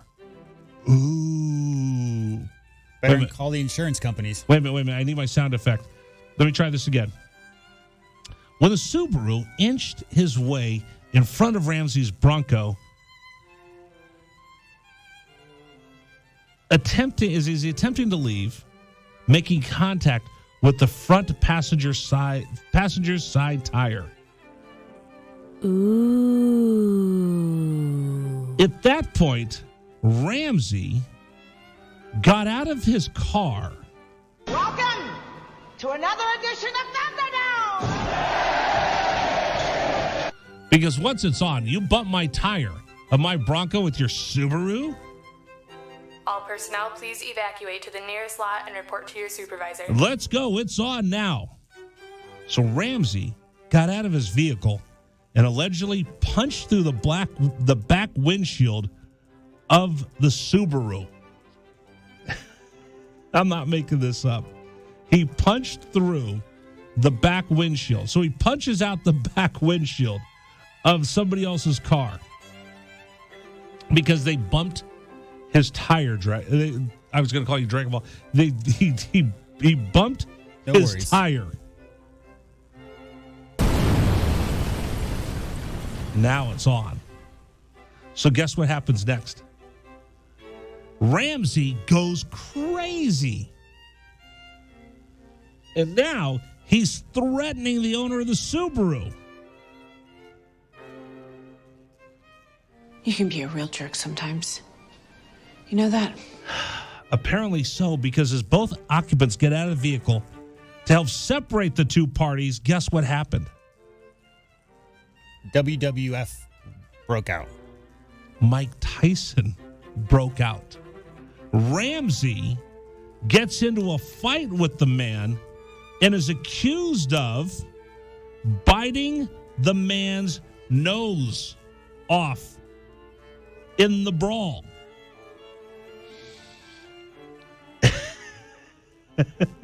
He punched through the back windshield, allegedly pulled the Subaru owner in close and started punching his body before he bit the owner's nose, ripping the flesh off the tip of the nose. Are you sure this wasn't a Dodgers-Giants game? It sounds like it. Now, that's pretty bad, right? Whatever tweaks your freak, pal. That's pretty bad that you get into a fight, you pull the guy out of the car, you're throwing down with them. And JW, I've been in, you worked in bars, right? Sure. I was a bouncer. I've been in plenty of fights. Nobody's ever bit my nose, the tip of my nose. I've never seen teeth put into action at any fight. I've seen people bite during a fight. I've never bitten anybody, and no one's ever bitten me, but I've seen bites before. I have not since grade school. I am touching the beast. So he gets ready to unleash hell. At my signal, unleash hell. And he bites the tip of the guy's nose off and takes the flesh off. That would be bad enough, right? That's a pretty bad day. Now he's going to jail. But it turns out that he wasn't just an ordinary person, JW. You know what his occupation was? He was the chancellor of the university. Worse. He was the chief operating officer of Beyond Beef. Are you trying to make me look stupid in front of the other guests? I don't need any help. The COO of Beyond Beef. And if you don't know what Beyond Beef is, it's the fake meat that they're trying to pass off as hamburger. Vegetarian. Plant-based. Soy-based. I don't know, whatever you call it. I've never had it before. But how about that? The COO of a company that... the COO of a company that, that produces plant-based meat turns out not to be a vegetarian because he went Mike Tyson and tried to bite off a guy's nose. I can't make that up. What are you looking at, butthead? I have no idea, but I tell you what, as bad as my day is, as bad as your day might be, at least you're not the COO of a company that tries to get us to stop me to eat while you're trying to chew off another human being's flesh. And that's our version. That's our episode today of, hey, at least I'm not that dude. How do you go back to the office? Hey, can we have a meeting about we're trying to get people not to eat meat? Yeah, you're the guy who just bit somebody's flesh off their face. Well, how do you tell HR to lead an anger management for your company of like 5,000 employees? Well, you have some anger management classes of your own. Oh, I didn't even think of the anger management issue. I mean, listen, you go to a game and it's stressful getting out of the stadium, but if your whole life revolves around trying to get people to not eat meat and you're going carnivore in a fight, like Mike Tyson. I saw Mike Tyson's one-man show. I interviewed Tyson, and then I went to go see, I got invited to his one-man show that he was doing. Stand-up? Yeah, it was a one-man show, stand-up. It was fascinating. But you know what he said? He said, humans taste like blank. Yeah. He goes, I wish I would have had some barbecue sauce. Oh, yeah. Because when he bit Evander Holyfield, he goes, it tasted awful. Human beings do not taste good. I was there. My dad's a huge fight fan. We watched all the fights in the 80s and 90s, so we were watching that one live for sure. Yeah. So anyway, how about that? If you think you're having a bad day, no matter what's going on, this dude's having a worse day than you. All right, coming up on the program, I want to get back to sports, I promise. What's the biggest difference in the Arizona Wildcats? Why are they suddenly now clicking on all cylinders? Let's do that next. I'm going to give you what I figured out. I cracked the code. What's the big difference for the Cats right now? We're going to get into that coming up on the program. And again, I got some rat poison. I'll throw out the rat poison. Oh, it's yummy today. We'll do that coming up on the program. I'm Rich Herrera. That's JW. You're listening to the home of the Arizona Wildcats. This is Wildcats Radio 1290. This is the Rich Herrera Radio Show. Now streaming on Facebook Live and YouTube at Wildcats 1290 and our website, wildcatsradio1290.com. Terry crosses middle, hand it to Matherin between the rings. Over for Creasa. Checked by Campbell. High screen from Koloko. Creasa around it, drives right. Throw it for Koloko, who slams it down for two. Lamb set. And the pitch to Susak, driven out towards right field. That is going to get down for a base hit and go all the way to the wall. Casagrande headed for third. They're going to wave him around. He's coming home, and the Wildcats have tied it up.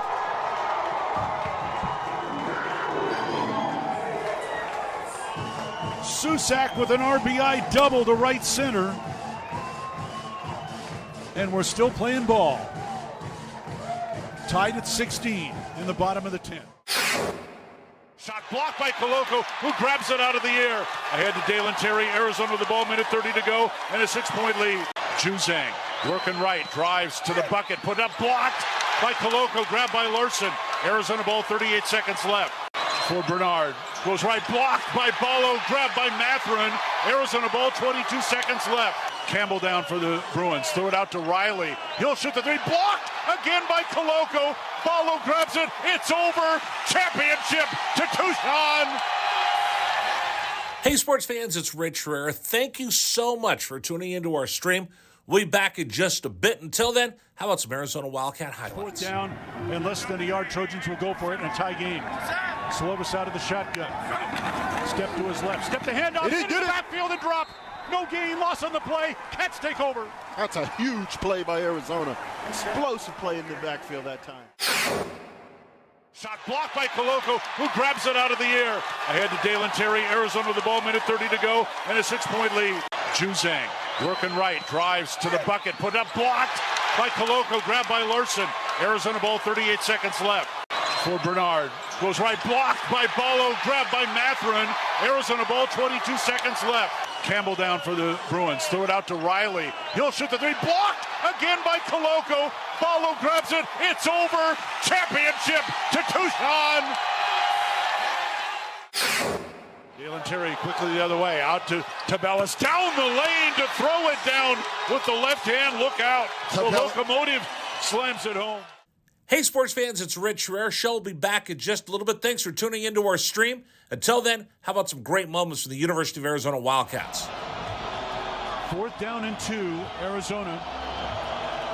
Down 14-0. Wildcats on 4th down this year are 12 of 20. Offset backfield. Plummer to throw the ball, looking, throwing towards the back of the end zone, and it's caught. Touchdown, Arizona. Oh, did they need that? My goodness. Booby Curry had to leap in the air to take the ball over the top of the defender, and the Cats are on the field. ASU with the ball. Down by 11, so they have to go. Steal by Koloko. He's going to drive the other way and slam it home, and foul by Lawrence. Why Lawrence contested the big man, Christian Koloko, with defensive steal and flush. Lawrence picks up his 3rd foul. Big guys love to play point guard. Koloko looked like one driving down. That was from midcourt. 3-point lead again for TCU. Down to 30 seconds left. Matherin with the ball for the Wildcats. Matherin around a Koloko screen, picked up by Lampkin. Go outside for Koloko. Feed it to Terry, right corner. Terry can't go baseline. Circles back out top to Matherin. 10 to shoot. 16 left in the ballgame. Matherin, 3 balls straight away. Good! That's a tied. Huge shot for Ben Matherin in Arizona. Timeout TCU. This ball game is knotted up. 12.6 seconds to go. Ben Matherin drains a deep 3 from straight away. He's got 24 points, and we're all even. Hey, sports fans, this is Rich Herrera. Thanks so much for tuning into our stream. Back in just a bit. Until then, how about some highlights from the University of Arizona? McLeod's going to line up under center. Wiley, the running back. Receiver either side. 2 tight ends. Oregon, 5-man front. They shift. Play fake, rolling right. McLeod looking to throw. Going deep. Down, trying to find Berrios. Makes the catch inside the 25-yard line. Still loose inside the 15. First down, Arizona. What a play by McLeod. He was smacked, but he had the presence of mind to know where Berryhill was. He threw the ball. He underthrew the ball, and Berryhill was looking back at it and made a great play on the ball. An amazing play by Jordan McLeod. Brown will take the snap a yard deep in the end zone. Straight back to throw. Has some time. Steps into the pocket. The Wildcats have got him for a safety. Second safety Arizona has recorded this season. It's a 24-12 ball game, and the Cats will. All right, we continue with you here on Wildcats Radio 1290. Wildcat Wednesday brought to you by PGA Tour Superstore. We'll have Brian Jeffries join us. We're going to have a couple student athletes today, but weren't able to get them on due to scheduling conflicts, so we apologize. We will have some.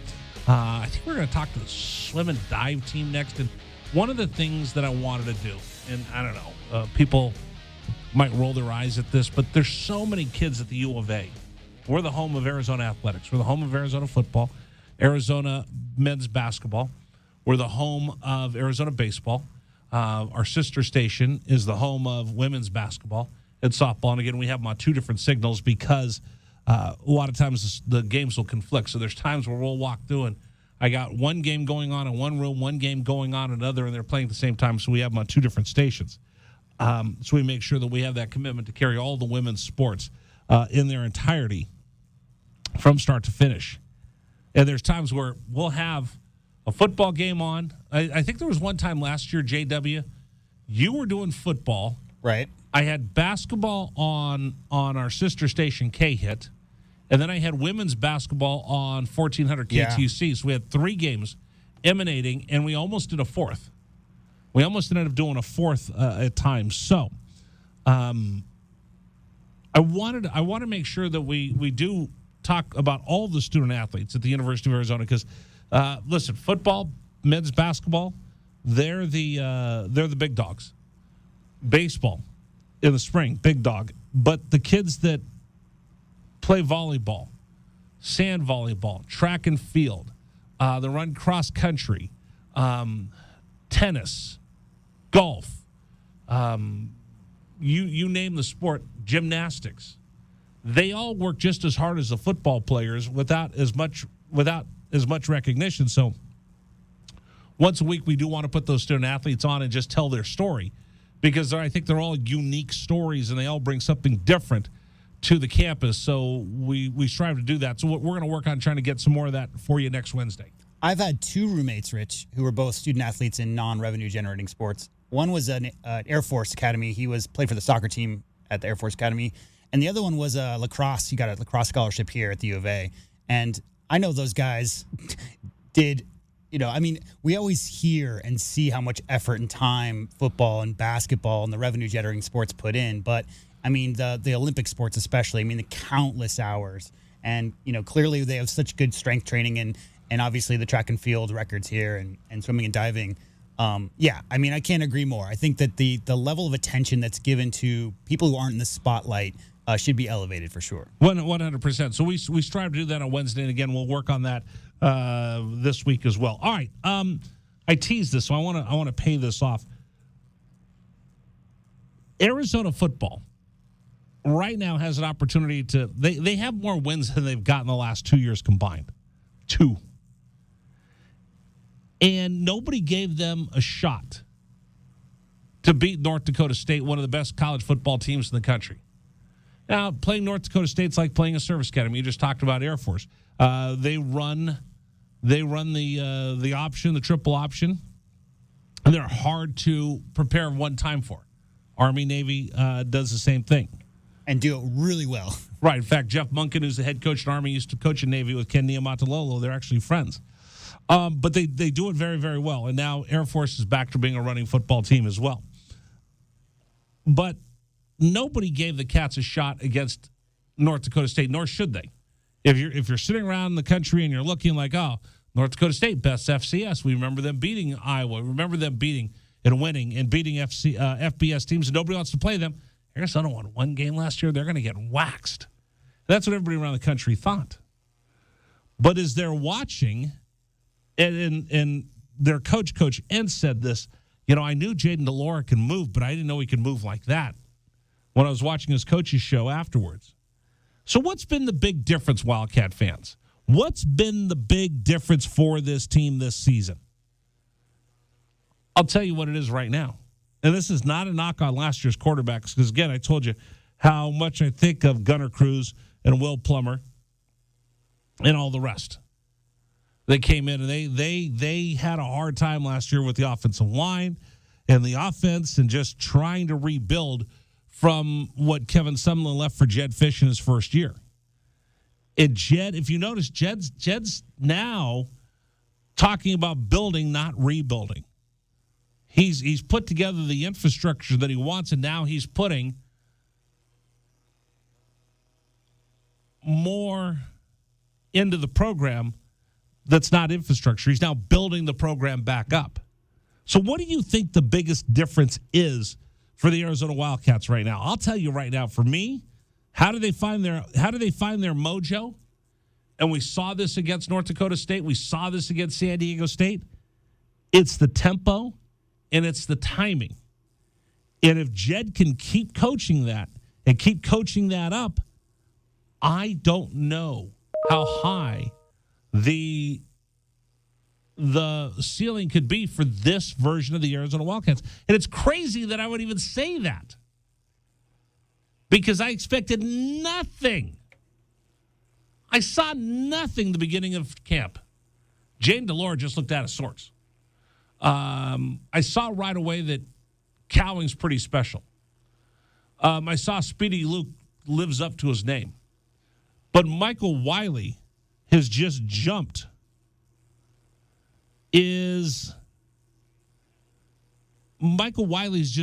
to a whole new level running downhill. Jonah Coleman, I had a kid from San Diego that I was trying to get Arizona, like, you really need to get on this kid. Nope, Rich, we already have one. We like this kid from Stockton. And I hadn't seen Jonah Coleman, and he hadn't been to one of those high schools that you saw in the state playoffs that I got a chance to see. I'm like, okay, wow, Jonah Coleman is going to be a star at the University of Arizona. And now that you've got the tight end and you've got all the rest of that. Notice how great Arizona played when they play that up-tempo style, and you play into the strengths of Jane DeLaura. I'm going to tell you right now, I don't know what the ceiling for Arizona football is this season. 100%. 100%. I know I'm selling the rat poison. But with this up-tempo offense and what we've seen, I don't know. I don't think we've even begun to see what this car can do, JW. No, I think there's how many players did they add? 50 plus? 50, yeah, 50 plus. Right. No, I mean, I think when you have so many new pieces coming in and the coaching staff really still is kind of putting in their systems, because my philosophy is always changeover of a new coaching, regime comes in. They teach the players who are there, but it's generally the seniors who teach the juniors, who teach the sophomores. All the drills that those teams generally run, a lot of that communication is done from the players, Rich. And so when a new staff comes in, they got to teach everybody. Nobody knows the way that they want to run things, right? So it feels like it always takes 12, 18 months before everybody is on the same page and talking. To your point about culture, I mean, I can't agree more. I think Coach Fish came in and he wanted to build a culture. But it's not like building from nothing with guys like, Glenn Howell and Kelvin Ifon and all the alumni here in town who are so 100% behind it in spirit and everything else in their words. There's definitely something to build on. It just feels like the last 2 or 3 staffs that were here, they didn't maybe embrace that. And it feels like this staff may be doing that more, question mark? 100%. So again, as I'm sitting here, I'm getting excited. And am I a homer? Yeah. Am I optimistic? Yes. But this is not being a homer. This is not being optimistic. This is actually me looking at this football team and the trend that I see and the feeling in the gut that I get. And I've done this long enough that I could tell. My little spidey sense goes off on whether this team is going in the right direction. This team is going in the right direction, and I hope everybody else sees what I see. I know in pregame, the big point was DeLaura's keeping unforced errors down. There's a couple tip balls. Playing under control. Mississippi State. Last game, obviously, that happened. And I think if you think about those 2 4th down, they turned them over twice, including the fourth quarter. DeLaura, just when he scrambled and needed to make a play, he made a play. But it didn't feel it felt as if exactly what you guys talked about on the pregame did happen. Those mistakes that lead to a short field for the opposition, that's a 3-point game, Rich. So we're going to talk about that game for a while. That was a big win for the Cats. And one play decides the difference in that game. I mean, bingo. It was right there. That's what you build upon. All right, coming up in the program, I will sell the rat poison. How many wins is it going to take to get to a bowl game, and can the Cats do it? Let's really take a long, hard look at that coming up next. I'm Rich Herrera, J.W. Madden, the cast of thousands on the home of the Arizona Wildcats. This is Wildcats Radio 1290. This is the Rich Herrera Radio Show. Now streaming on Facebook Live and YouTube at Wildcats 1290 and our website, wildcatsradio1290.com. Terry crosses middle, hand it to Matherin between the rings. Over for Creasa. Checked by Campbell. High screen from Koloko. Creasa around it, drives right. Throw it for Koloko, who slams it down for 2. Lamb set. And the pitch to Susak, driven out towards right field. That is going to get down for a base hit and go all the way to the wall. Casagrande headed for third. They're going to wave him around. He's coming home, and the Wildcats have tied it up.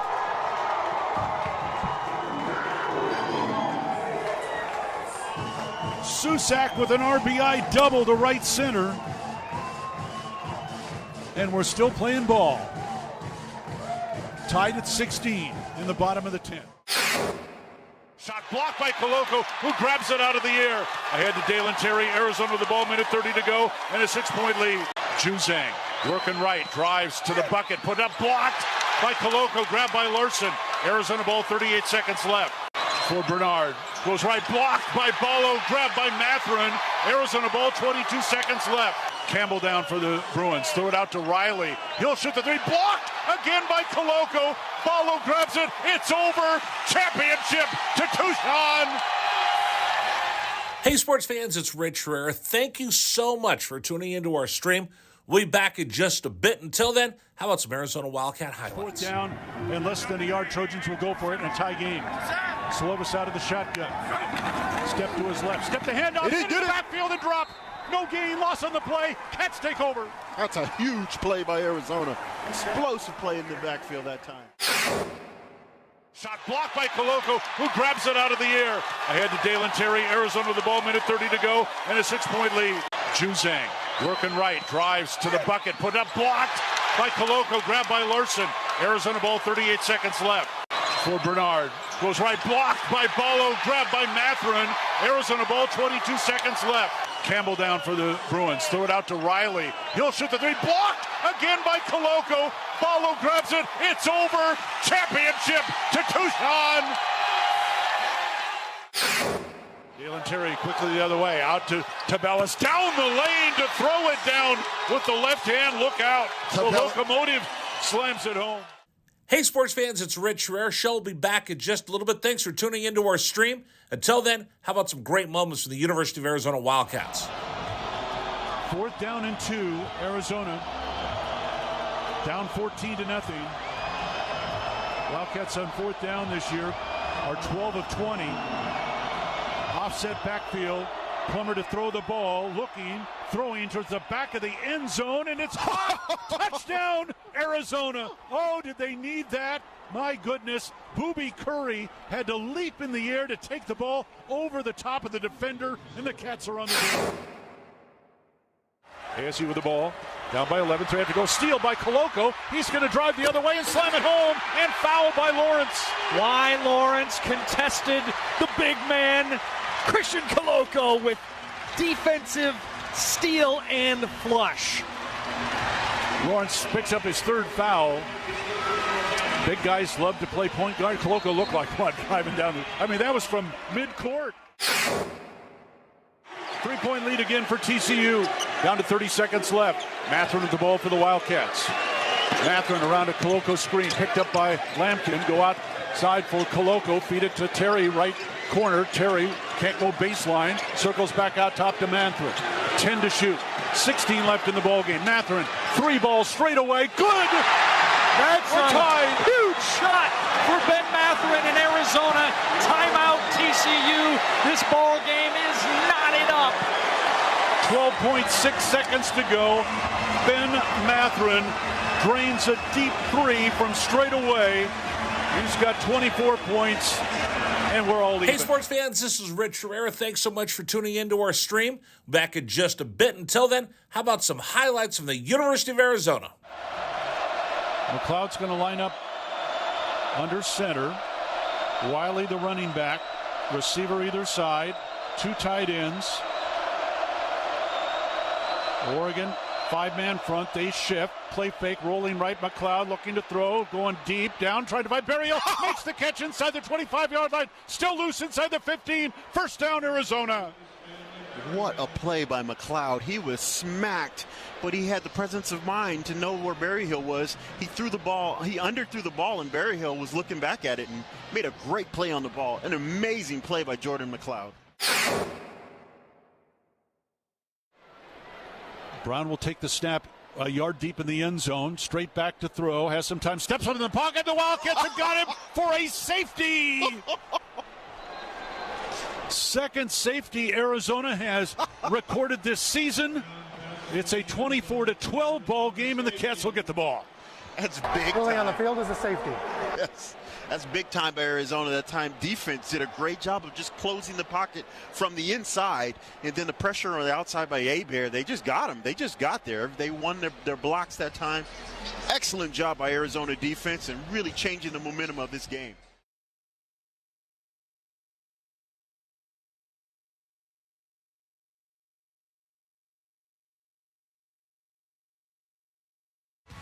All right, thanks for joining us, everybody. Rich Herrera Radio Show, Wildcats Radio 1290, 520-848-1290, 520-848-1290. I got to give out the phone numbers more often. And I did ask this. I'm sorry, I've been all over the place today. I did ask this a little bit earlier, that if you can have any famous movie, classic movie, and a sports movie, what movie would you want to see on the big screen? Oh, man. Have you thought about it? Yeah. I think one of my favorite movies of all time is The Longest Day. The Longest Day. It's a World War II movie about the invasion of Normandy. It's got like this incredible cast. It's one of those movies, like you said, Lawrence of Arabia. Sure. That has like John Wayne was in it. Peter Lawford was in it. Oh my gosh! I mean, every star that you ever had in Hollywood was in it. I mean, that might be the regular movie, and then the sports movie would probably have to be Field of Dreams. Oh, great movie. Or The Sandlot. I don't know. We asked this earlier because I'm all geeked up because Andor is starting tonight on Disney+. So I asked JW because I went to go see Casablanca on the big screen, and then we saw Singing in the Rain like 2 weeks later, which was, I'd never seen Singing in the Rain. It was really good. Yeah. Well, if you could see two movies on the big screen, what would they be? 520-848-1290, 520-848-1290. Let's go to Lou on line one. Bear down, Lou. Welcome. You're on Wildcats Radio 1290. How are you? Hey, Rich. This is your old buddy Lou. You probably don't remember me. I met you at the Rockies game a couple of years ago. Oh, that was a long time ago. Yes. I'm the guy in the wheelchair who you know. Yes, sir. I just want to tell you my three favorite movies are Beaches. Okay. Field of Dreams. Good Morning Vietnam. And I love that movie. IOO and you know what? Now that I hear your voice, Lou, now I remember you. Yeah, at the Rockies games for spring training when I worked here the first time. Yes. Okay, now I remember you, buddy. How have you been? Pretty good. Wow. I've been listening. I listened to you guys from noon to about 5:30, and then I switch over to another station. Okay, well, I'm glad that you listened to us. When you came back on, when I heard that you're back on, I started listening to you again. Well, I'm big fan of yours. Well, hey, I'm glad that you called, man. I'm glad that you called. And I just want to say, bear down, and I predict 6 wins. 6 wins gets the Cats to a bowl game, Lou. Good prediction. I like that. All right, hey, you keep in touch, all right? Don't worry, I will. All right, thanks, man. I appreciate it. I'm the one who picked on Dragon Ball that one time. Everybody should pick on Dragon Ball. That should be a national pastime. The one that said Dragon Ball Ruse? I love it. That was me. Lou, you're the best. Thanks. Thanks, man. Text that I sent you. All right, Lou, I'll talk to you soon. All right, get out of here. Thanks for the call. call. Have a great day. Talk to you later. You too. Bye-bye. Thanks, Lou. All right, Lou calls 6 wins. How do you get there? And I'm going to be honest. I have to be very, very candid. There are a lot of people that called up that said 6 wins, and I'm like, you guys are crazy. Tell you what, though, I don't think 6 wins is crazy anymore. Again, walk through the schedule with me, okay? We'll do before and after. Before the beginning of camp and now, where we are. Well, the last time you asked this question, I said I didn't go to any of the camps, and you went every single day. Was there every right? day? So I feel like I was just listening to what you had to say, what you saw at the camps, more so than I could predict. So as far as I didn't have really any expectations going in, that's for sure. All right, so number one. Before the season, San Diego State. San Diego State was actually supposed to be a good team this year. They beat the Cats last year. Brady Hoke, third year at San Diego State. They're supposed to be a really good team. And again, they're vying to get in the Pac-12. I thought San Diego State, before camp started, would beat Arizona. Obviously, you saw Arizona beat them and take it to them and win. Good, solid win that nobody would have anticipated at the beginning of the season. Mississippi State. Mississippi State is a middle-of-the-road SEC team. Arizona 1-11 last year. Who's going to win? Everybody would have taken Mississippi State. North Dakota State, before the season, best FCS team. They run the ball down your throat. It's a senior-laden team because kids don't leave early, and they don't jump in the transfer portal, and they don't take many transfers. They run an unconventional, run-down-your-throat type of offense that is hard to stop. Before the season, I would have picked North Dakota State. I think most people would. After you get to camp and you see how Jalen Harris improved and Keon Barnes improved and how Hunter Echols is a machine, and you look at all the rest of these players that have come in here, okay, I would have made it a pick 'em, but Arizona wins. And it turned out to be almost a pick 'em anyway. Okay? Cal. I would have expected Arizona to beat Cal. But again, they're on the road. I think Arizona will beat them. Beginning of the season, I had this as one of the wins because I was searching for a win because I had them started the season 0-3 in my head as we started camp. Cal's a winnable game. Get you to 3-1. Colorado is a mess. Playing in Arizona. I thought that would be a win. So before the season started, I said, okay, where am I going to get some wins at the beginning of the season? Those are the 2 wins I thought the Cats would get. Didn't anticipate San Diego State. Couldn't guarantee North Dakota State. But they win those next 2 games. You get to 4 wins, everybody. Why is that important? 2 more get you to bowl eligibility. Oregon, here in Tucson, is going to be tough. I don't think you get a win right there, if I'm just being honest with you. But again, remember, this is the Pac-12 where everybody stubs their toes somewhere down the line. So Oregon, who has 1 loss, and they got pasted by Georgia, but they look like this is the good Bo Nix. Hey, but you never know. Bad Bo Nix shows up, Arizona could beat them. But we won't hope. We'll try to be more cerebral in this one. Washington, and on the road in Seattle. Wow, that's going to be a tough victory for the Cats. I'm not going to give it to them. USC at home. I don't believe in USC just quite yet. The scores they're running up are great, but a lot of them are because of the defense. So I'm not going to give you a W right there. Utah on the road. Tough to win at Salt Lake City. Can't give them one right there. So we're still looking at 4 and 4 and 5 at that point. UCLA, we're still waiting to see, is the UCLA the team that barely beat Alabama State? Or are they the Bruins that I thought were going to be better, jump in the top 25? I think that's a winnable game for the Cats right now as we sit here. I didn't think it would be a winnable game when the season started. So that gets you to 5 wins, JW. Washington State at home. Washington State's a good team. By that time, Cam Ward will have figured out, and they'll be playing better football. The defense is big, but I'm going to give the Cats the win for 2 reasons. Playing at home. I'd give it to Washington State if they're on the road. Cats are playing at home, and I think Jaden DeLore has something ready for Washington State. If he plays under control, look out. He can light up the scoreboard. And then you beat Arizona State, and they're dumpster fire as well. Guess what?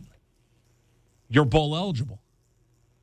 How crazy would that be that we're celebrating a year ago beating Cal so they don't lose 2 years in a row. They don't go 2 years in a row without a win. Do you know how crazy it would be, Rich? Including the 2 wins this year. Right. They have won as a program, and this includes COVID, program changes, head coaching changes. They have won 7 games combined, including the 2 this year, in the last 4 years. 7 wins in 4 years. Right. So getting 6 or 7 wins this year alone and that kind of a turnaround with all these new people on campus would be amazing. Is it doable? I mean, looking at their first... I looked through here. It's doable. Looking at their first 3 games, looking at what they're doing, how confident they look on offense, and the big plays they're making on defense. I mean, that's why the Cal game is so important. The Cal game becomes so important because if you could put it together with the Cal game, that gives you an opportunity to go 4-1 to begin the season. All you need to figure out is how to get 2 wins for the rest of the season in order to be bowl eligible, right? That's good math right there. Does that work? Yep. Does that work for everybody? Yep. Is it beyond the realm of possibility? I don't think so. You guys tell me, am I crazy?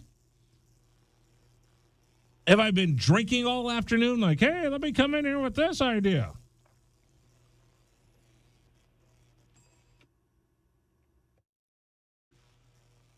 I don't think I've been drinking today. Not that I know. No, I'm not drunk, madam, but you're giving me an idea. Yeah. But I think, and again, it's rat poison. Rat poison. I get that part. But I don't think it's crazy talk just quite yet. All right, coming up on the program, we will talk with Brian Jeffries, the voice of the Arizona Wildcats. We'll get his thoughts about the game at North Dakota State. Is that my computer in here that's buzzing? I believe so, yeah. Okay, there you go. I'm the one who has the button. I keep hitting the wrong button. We'll talk to Brian Jeffries coming up here in just a bit.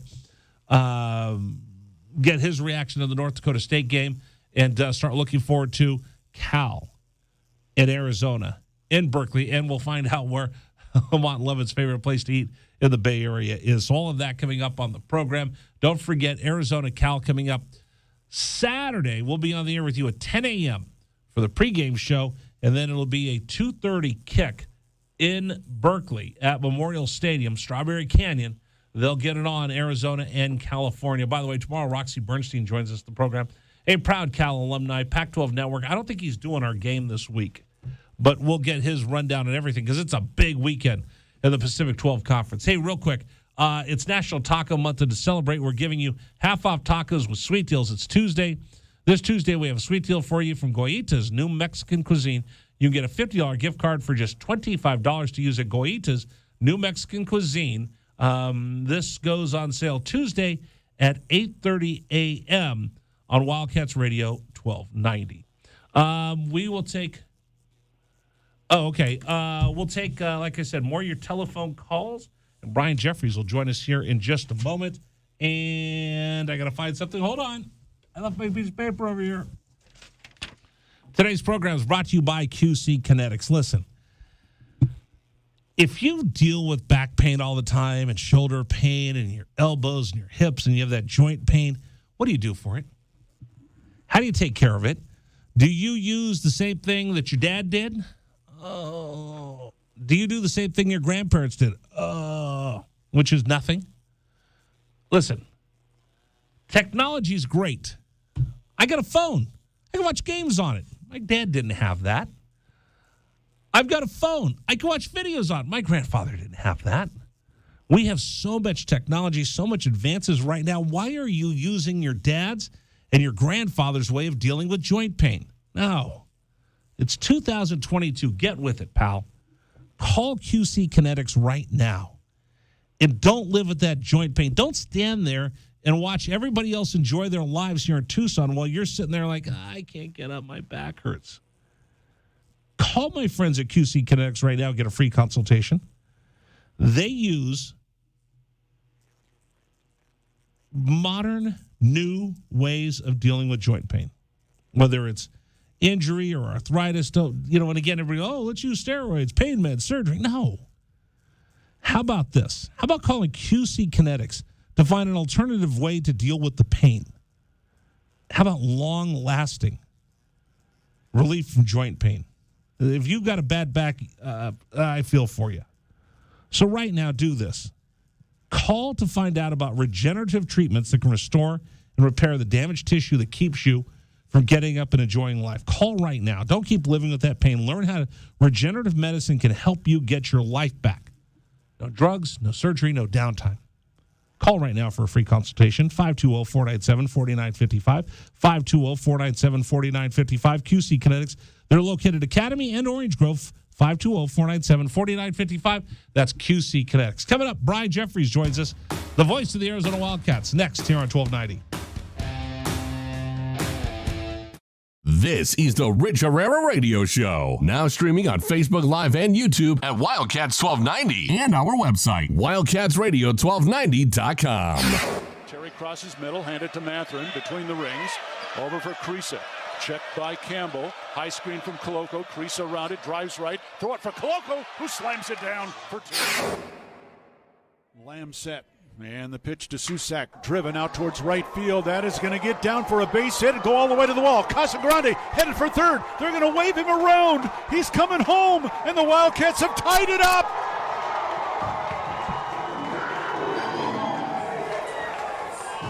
Susak with an RBI double to right center. And we're still playing ball. Tied at 16 in the bottom of the 10th. Shot blocked by Coloco, who grabs it out of the air. Ahead to Dalen Terry, Arizona with the ball, minute 30 to go, and a 6-point lead. Juzang working right, drives to the bucket, put up, blocked by Coloco, grabbed by Larson. Arizona ball, 38 seconds left. For Bernard, goes right, blocked by Ballo, grabbed by Matherin. Arizona ball, 22 seconds left. Campbell down for the Bruins, throw it out to Riley. He'll shoot the three, blocked again by Coloco. Ballo grabs it, it's over. Championship to Tucson. Hey, sports fans, it's Rich Herrera. Thank you so much for tuning into our stream. We'll be back in just a bit. Until then, how about some Arizona Wildcat highlights? Fourth down and less than a yard. Trojans will go for it in a tie game. Slovis out of the shotgun. Step to his left. Step the handoff. It is good. Backfield and drop. No gain. Loss on the play. Cats take over. That's a huge play by Arizona. Explosive play in the backfield that time. Shot blocked by Coloco, who grabs it out of the air. Ahead to Dalen Terry, Arizona with the ball, minute 30 to go, and a 6-point lead. Juzang working right, drives to the bucket, put up, blocked by Coloco, grabbed by Larson. Arizona ball, 38 seconds left. For Bernard, goes right, blocked by Ballo, grabbed by Matherin. Arizona ball, 22 seconds left. Campbell down for the Bruins, throw it out to Riley. He'll shoot the three, blocked again by Coloco. Ballo grabs it, it's over. Championship to Tucson. Dalen Terry quickly the other way, out to Tabellas, down the lane to throw it down with the left hand. Look out. The locomotive slams it home. Hey, sports fans, it's Rich Herrera. Show will be back in just a little bit. Thanks for tuning into our stream. Until then, how about some great moments from the University of Arizona Wildcats? Fourth down and 2, Arizona. Down 14-0. Wildcats on fourth down this year are 12 of 20. Offset backfield. Plummer to throw the ball, looking, throwing towards the back of the end zone, and it's caught! Touchdown, Arizona! Oh, did they need that? My goodness, Booby Curry had to leap in the air to take the ball over the top of the defender, and the Cats are on the board. ASU with the ball, down by 11, so they have to go. Steal by Coloco. He's going to drive the other way and slam it home, and foul by Lawrence.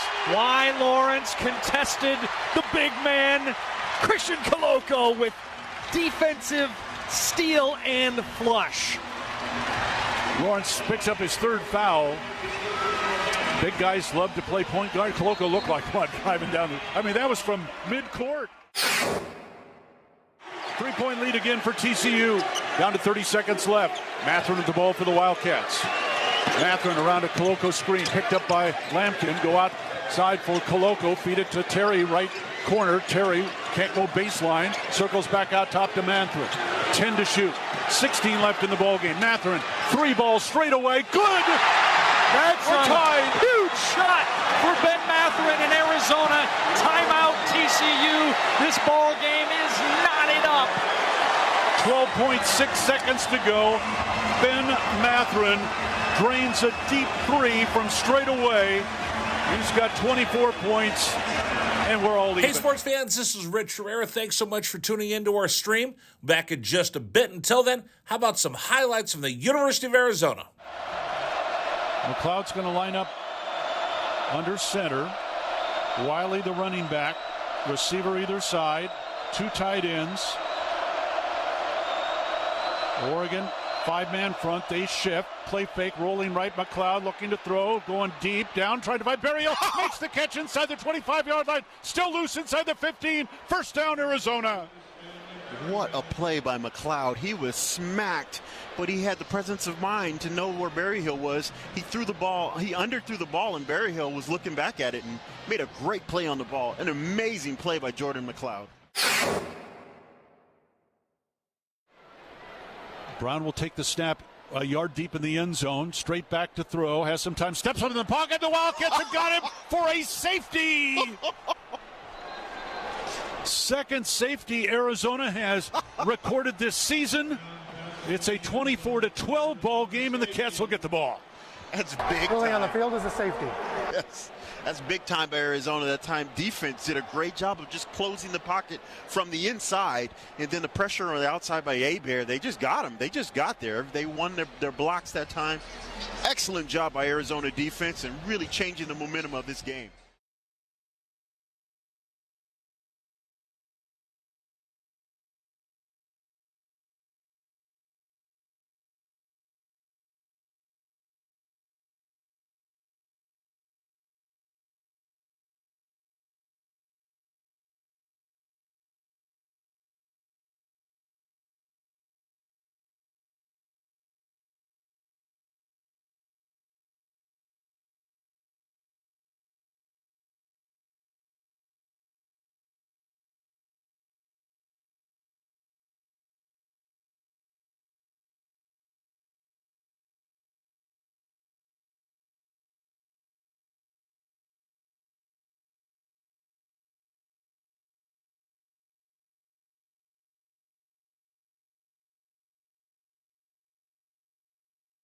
Let's talk Arizona football.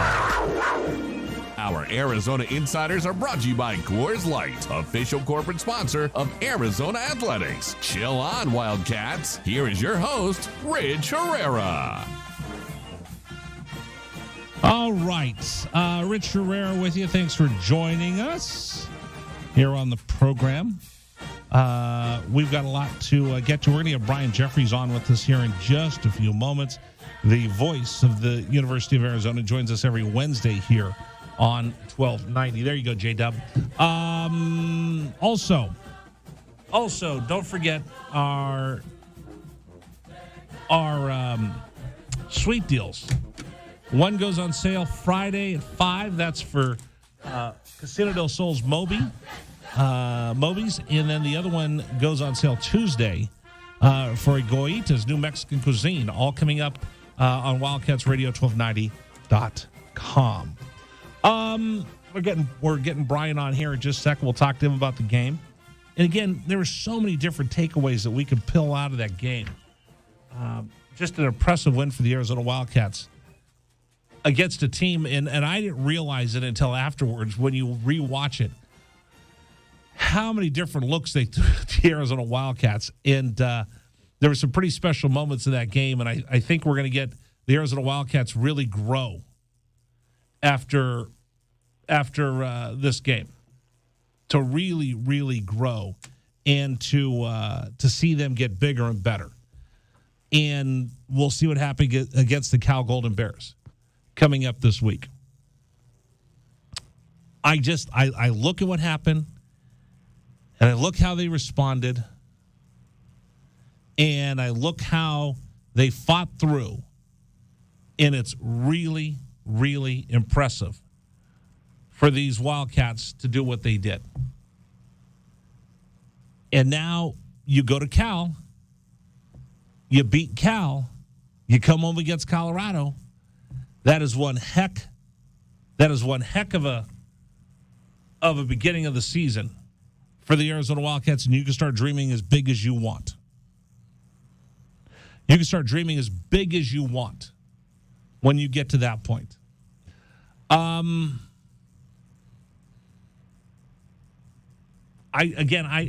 don't want to get too far ahead of myself, but you can see how things are starting to break. You could see how things are starting to break for the Cats. And if they continue to go in that manner, I'm telling you, that game Friday, the way that they broke everything down and they were beat, and North Dakota State had them on their heels, it was a thing of beauty. And then we played the clip from Brian Jeffries talking about how the crowd responded to Zona Zoo. It was a perfect, magical night. Oh, it's Brian Ray? Okay, let's run out to our guest hotline. Joining us right now, the voice of the Arizona Wildcats, Brian Jeffries, our guest here at Wildcats Radio 1290. Bear down, Brian. How are you? I'm bearing down, Rich, getting set for the conference opener. So this is an exciting time of the year. I mean, every game's big, but when the changeover comes to conference play, everything gets ratcheted up a little bit. So this is going to be fun. Okay, let's reflect back on this North Dakota State game. I thought you guys, we played the highlights over and over and over again of that fourth quarter stand for the Arizona Wildcats. And then we find out, and Lamont said it perfectly, this is what it means to bear down when they stop North Dakota State on the side on the fourth down. But then we later find out in the postgame show that, I think Jed told you this, that you had Johnny Nansen getting the team together, and then you had Ricky and you had Chuck, and Ricky goes, we just need one more stop to win this game, and they got it. I mean, talk about a growth moment for a football program.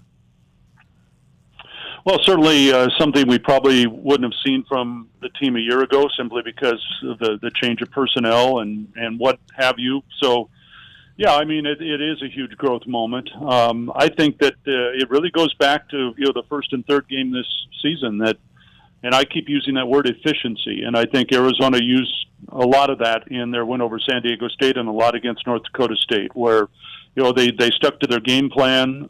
They were efficient. They were effective.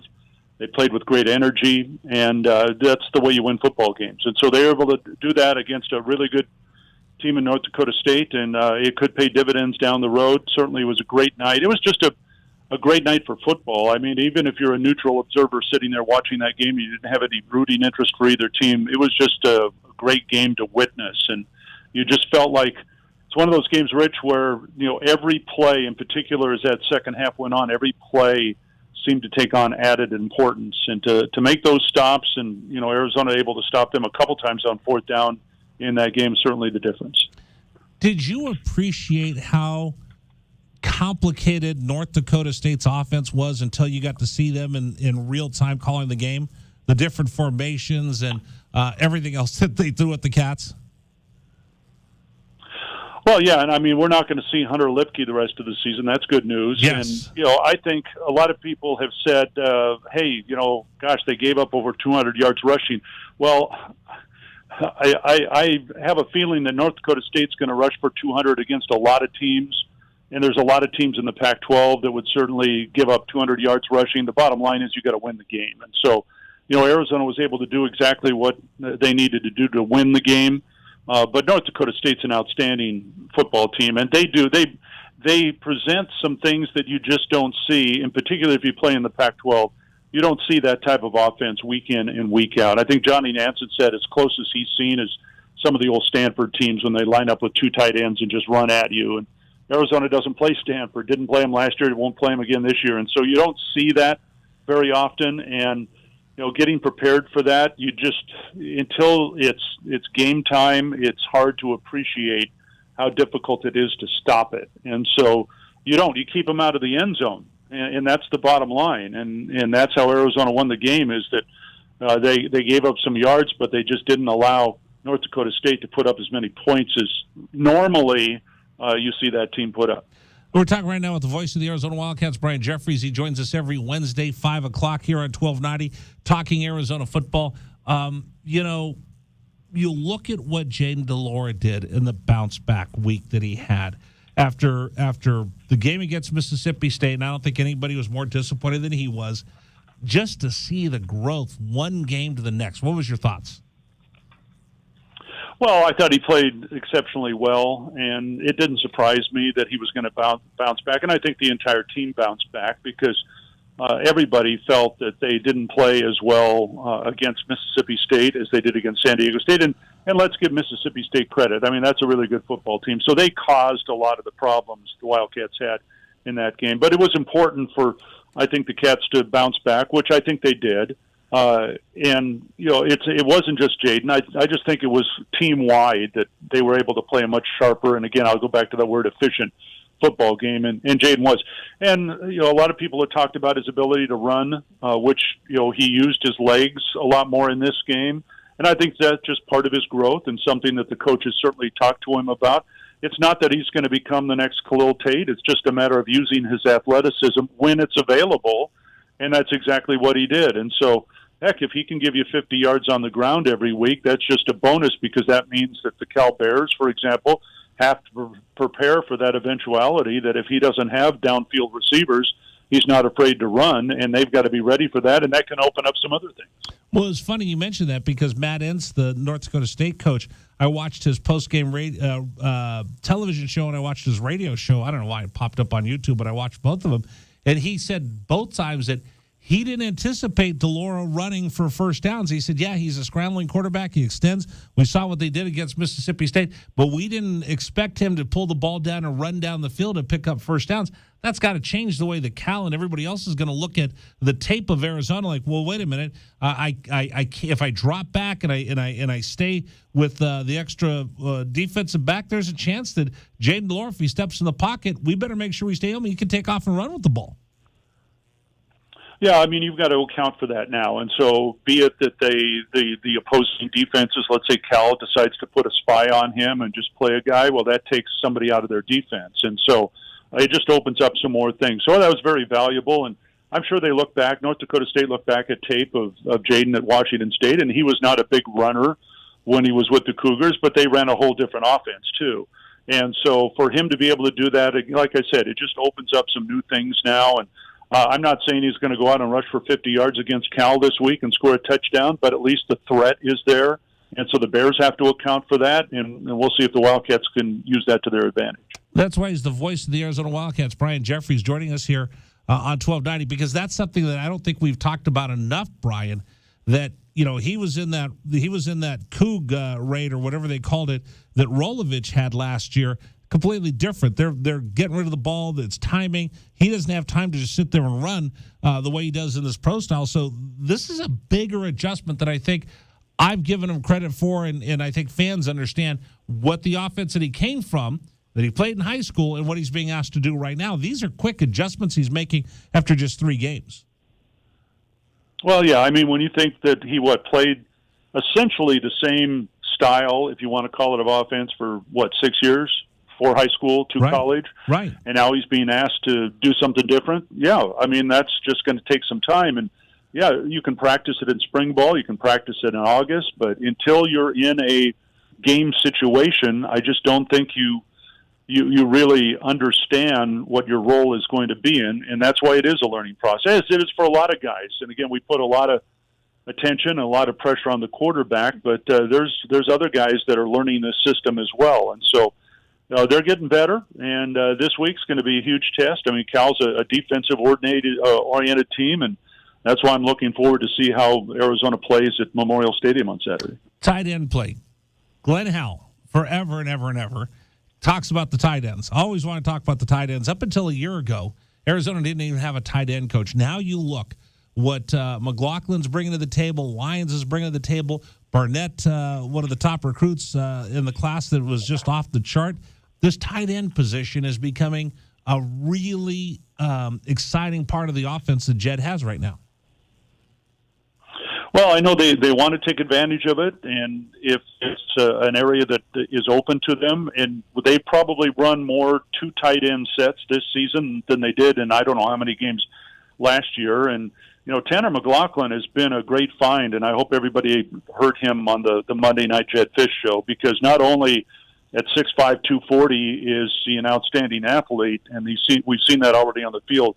But what a great young man he is, and just all that he's gone through, from growing up in Canada to his ACL to, you know, being overlooked by a lot of teams and walking on here and now getting a scholarship and now making a huge impact. I mean, we knew what Alex Lyons had. You know, we didn't know. We knew that Burnett was going to be really good because he was one of the top freshmen coming in, and a great legacy with his dad, Chester. But I don't think Tanner McLaughlin, you know, nobody noticed him or knew anything about him really because of the lack of his background. But I tell you what, heck of a start for him, and it just adds another dimension to Arizona's offense. Isn't that a perfect Arizona Wildcat story? Yeah, I guess it really is, because you want to find one of those diamonds in the rough, and Tanner McLaughlin certainly fits into that category. So, yeah, it could be another. If the season continues the way it started for him, it will be one of the great stories of the season. All right, as you're getting ready for Cal, give me your preview. What are you expecting? What are you looking for? What are the storylines that you guys will have on Saturday? Well, I think it's interesting because both these teams are similar in some sense. Just looking at who they played so far, they're both 2-1. They've both beaten a Mountain West team. They've both beaten an FCS team. They both lost to a major college team. They both have new quarterbacks. Both are transfers. There's a lot of new faces. When you go back and look at both teams from a year ago in that game at Arizona Stadium, there's really not a whole lot of returnees, at least in their starting lineup. Cal lost a lot of people. Arizona lost some guys. I mentioned the Justin Wilcox defensive coach, and that's where Cal's strength is. I think Arizona is, at least through 3 games, if it really means a lot right now in this matchup. Arizona's got better offensive numbers. Cal's got better defensive numbers. But how that shakes out on Saturday, I don't know. I think it really comes down to the Wildcats' ability to score some points, get some drives put together. That's always going to be important, but I think against a Cal defense that, at least historically, has been pretty tough under Wilcox, that's going to be the biggest challenge for the Wildcats. But it's nothing different 1 week from the next. You don't want to turn the ball over. You don't want to get penalized a lot. You're on the road. I don't know what the crowd. It's homecoming at Cal, so that's probably going to increase the gate count a bit. But what's the atmosphere going to be like there? It's going to be a hot day, a lot like it was in San Diego, and maybe that favors the Wildcats and their conditioning. So, to me, it's kind of a toss-up in many ways. Arizona has every opportunity to go in and win that game if they play, here's my word again, as efficiently as they have in their 2 victories this year. And Cal's going to present some different things, but I think the Wildcats are going to go in there with a great mindset and, like I said, every chance to come away with a win. The efficient Brian Jeffries joining us here on Wildcats Radio 1290. Do you like doing games up at Memorial Stadium? It's a nice setup. I know our back is to the bay. Everybody that sits over on the opposite side gets the panoramic view. But it's a nice setup to broadcast from. So a lot of it just depends on the atmosphere, which is usually pretty good. The noise hangs in there well, and it's one of those places where getting in and out. I mean, if you're a regular fan, that's a challenge. They don't know what parking is up there, Rich. So, public transportation is used a lot, but for those of us that get there plenty early, that's not a problem. It's a good spot, so looking forward to it. Now, the most important question of the day, the one that we always ask you, I know when what you you're go on the road. Yeah, you already know. See, that's how efficient you are. You're leading the way for the Cats. Where does Lamont want to go eat? Yeah, here's the tough part. We are staying somewhere that we have never, as far as I can remember, we haven't stayed in a long, long time. I don't know if it's at Lafayette or Pittsburgh or I don't know where it is. To be honest with you, somebody told me and I didn't pay attention. So we are not staying in Berkeley and we are not staying in Oakland. And, Lamont has his spots already etched out for those 2 cities. So either we're going to have to take an Uber and head out, Rich, or we might be discovering a brand new place on Friday night. Are you ready? I mean, not too often that we go on the road in the Pac-12 and don't go to a mainstay, but this might be it. Unless we want to really get creative and go into the city, this is going to be something brand new this week. So sorry, I don't have anything for you right now, but the scouting report. I think we're going to be discovering something new. Yeah. Do I need to call Roxy Bernstein and get some recommendations? Yeah. If he's got something, that's like well east of Berkeley, then we need some help. All right, I'm going to ask Roxy tomorrow, and then I'll send you a text. All right, we need it. Yeah, because listen, I got to make sure Lamont's ready to go. Yeah, there's rarely a time when he hasn't found a place on Friday night that's to his liking. So I may just put the pressure on him and just say, we talked about it a little bit this past Saturday. We were talking about the fact that we're not staying in Berkeley, we're not staying in Oakland, where normally we go. And I guess I just didn't put enough pressure on him. Yeah. That he's got to be, he grew up in California. Granted, it was Southern California, but I think that's enough to make him in charge of whatever we do Friday night. Well, you know what? Kayla Lowe taught us champions adjust. I need him to make the adjustment on the fly to make sure you guys find a place to eat. Yeah, it's part of football, Rich. Sometimes the game plan doesn't always work. Sometimes you've got to just, invent as you go along. So it may be one of those trips. I think so. Hey, Johnny Nansen put in against a running team. He put in zone just to keep him honest after after what's his name? The running back Lupke had a touchdown pass, and he goes, all right, we're going to put in the zone next. So I think that's what we're going to have to do with Lamont, have him audible right there. All right. I'll let you deliver the news. I'll if he hasn't heard by Friday when we get on the plane, I'll lay it on him there. All right. Well, I'll help though. There's a lot of pressure. That's a lot of pressure, but I'll help. When I get Roxy on tomorrow, I will ask him for recommendations for you guys to stay east, to find places east of Berkeley. Okay. That'll be my contribution. I'm going to check here and see. I'm trying to figure out exactly where we're going to be at, because it's someplace way east. Lafayette. Does that sound familiar? Yeah, Lafayette. Yep. I will. I know Lafayette, and I will ask Roxy tomorrow for recommendations in Lafayette, because I want to contribute it to the broadcast. Okay. All right. We're looking forward to it. That's my contribution. Brian Jeffries, voice of the Arizona Wildcats, joins us every week. Brian, bear down. Have a great time in the Bay Area. I'll actually bump into you tomorrow over at Jed's press conference, but thank you so much for joining us. Okay. Thanks, Rich. See you. All right. Take care. Brian Jeffries joining us here. Thanks to Coors Light for bringing you. This is the Rich Herrera Radio Show. Now streaming on Facebook Live and YouTube at Wildcats 1290 and our website, wildcatsradio1290.com. Terry crosses middle, handed to Matherin between the rings. Over for Creasa. Checked by Campbell. High screen from Koloko. Creasa around it, drives right. Throw it for Koloko, who slams it down for two. Lamb set. And the pitch to Susak, driven out towards right field. That is going to get down for a base hit and go all the way to the wall. Casagrande headed for third. They're going to wave him around. He's coming home, and the Wildcats have tied it up.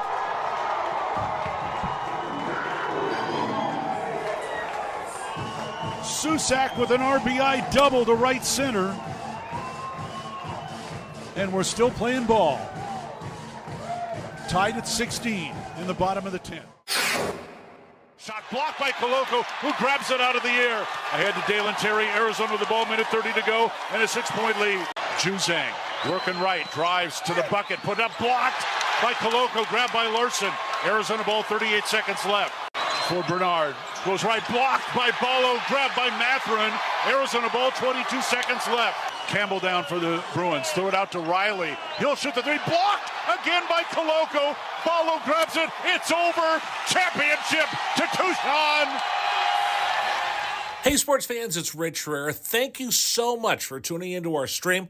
We'll be back in just a bit. Until then, how about some Arizona Wildcat highlights? Fourth down, and less than a yard. Trojans will go for it in a tie game. Slovis out of the shotgun. Step to his left. Step to handoff. Into the backfield and drop. No gain, loss on the play. Cats take over. That's a huge play by Arizona.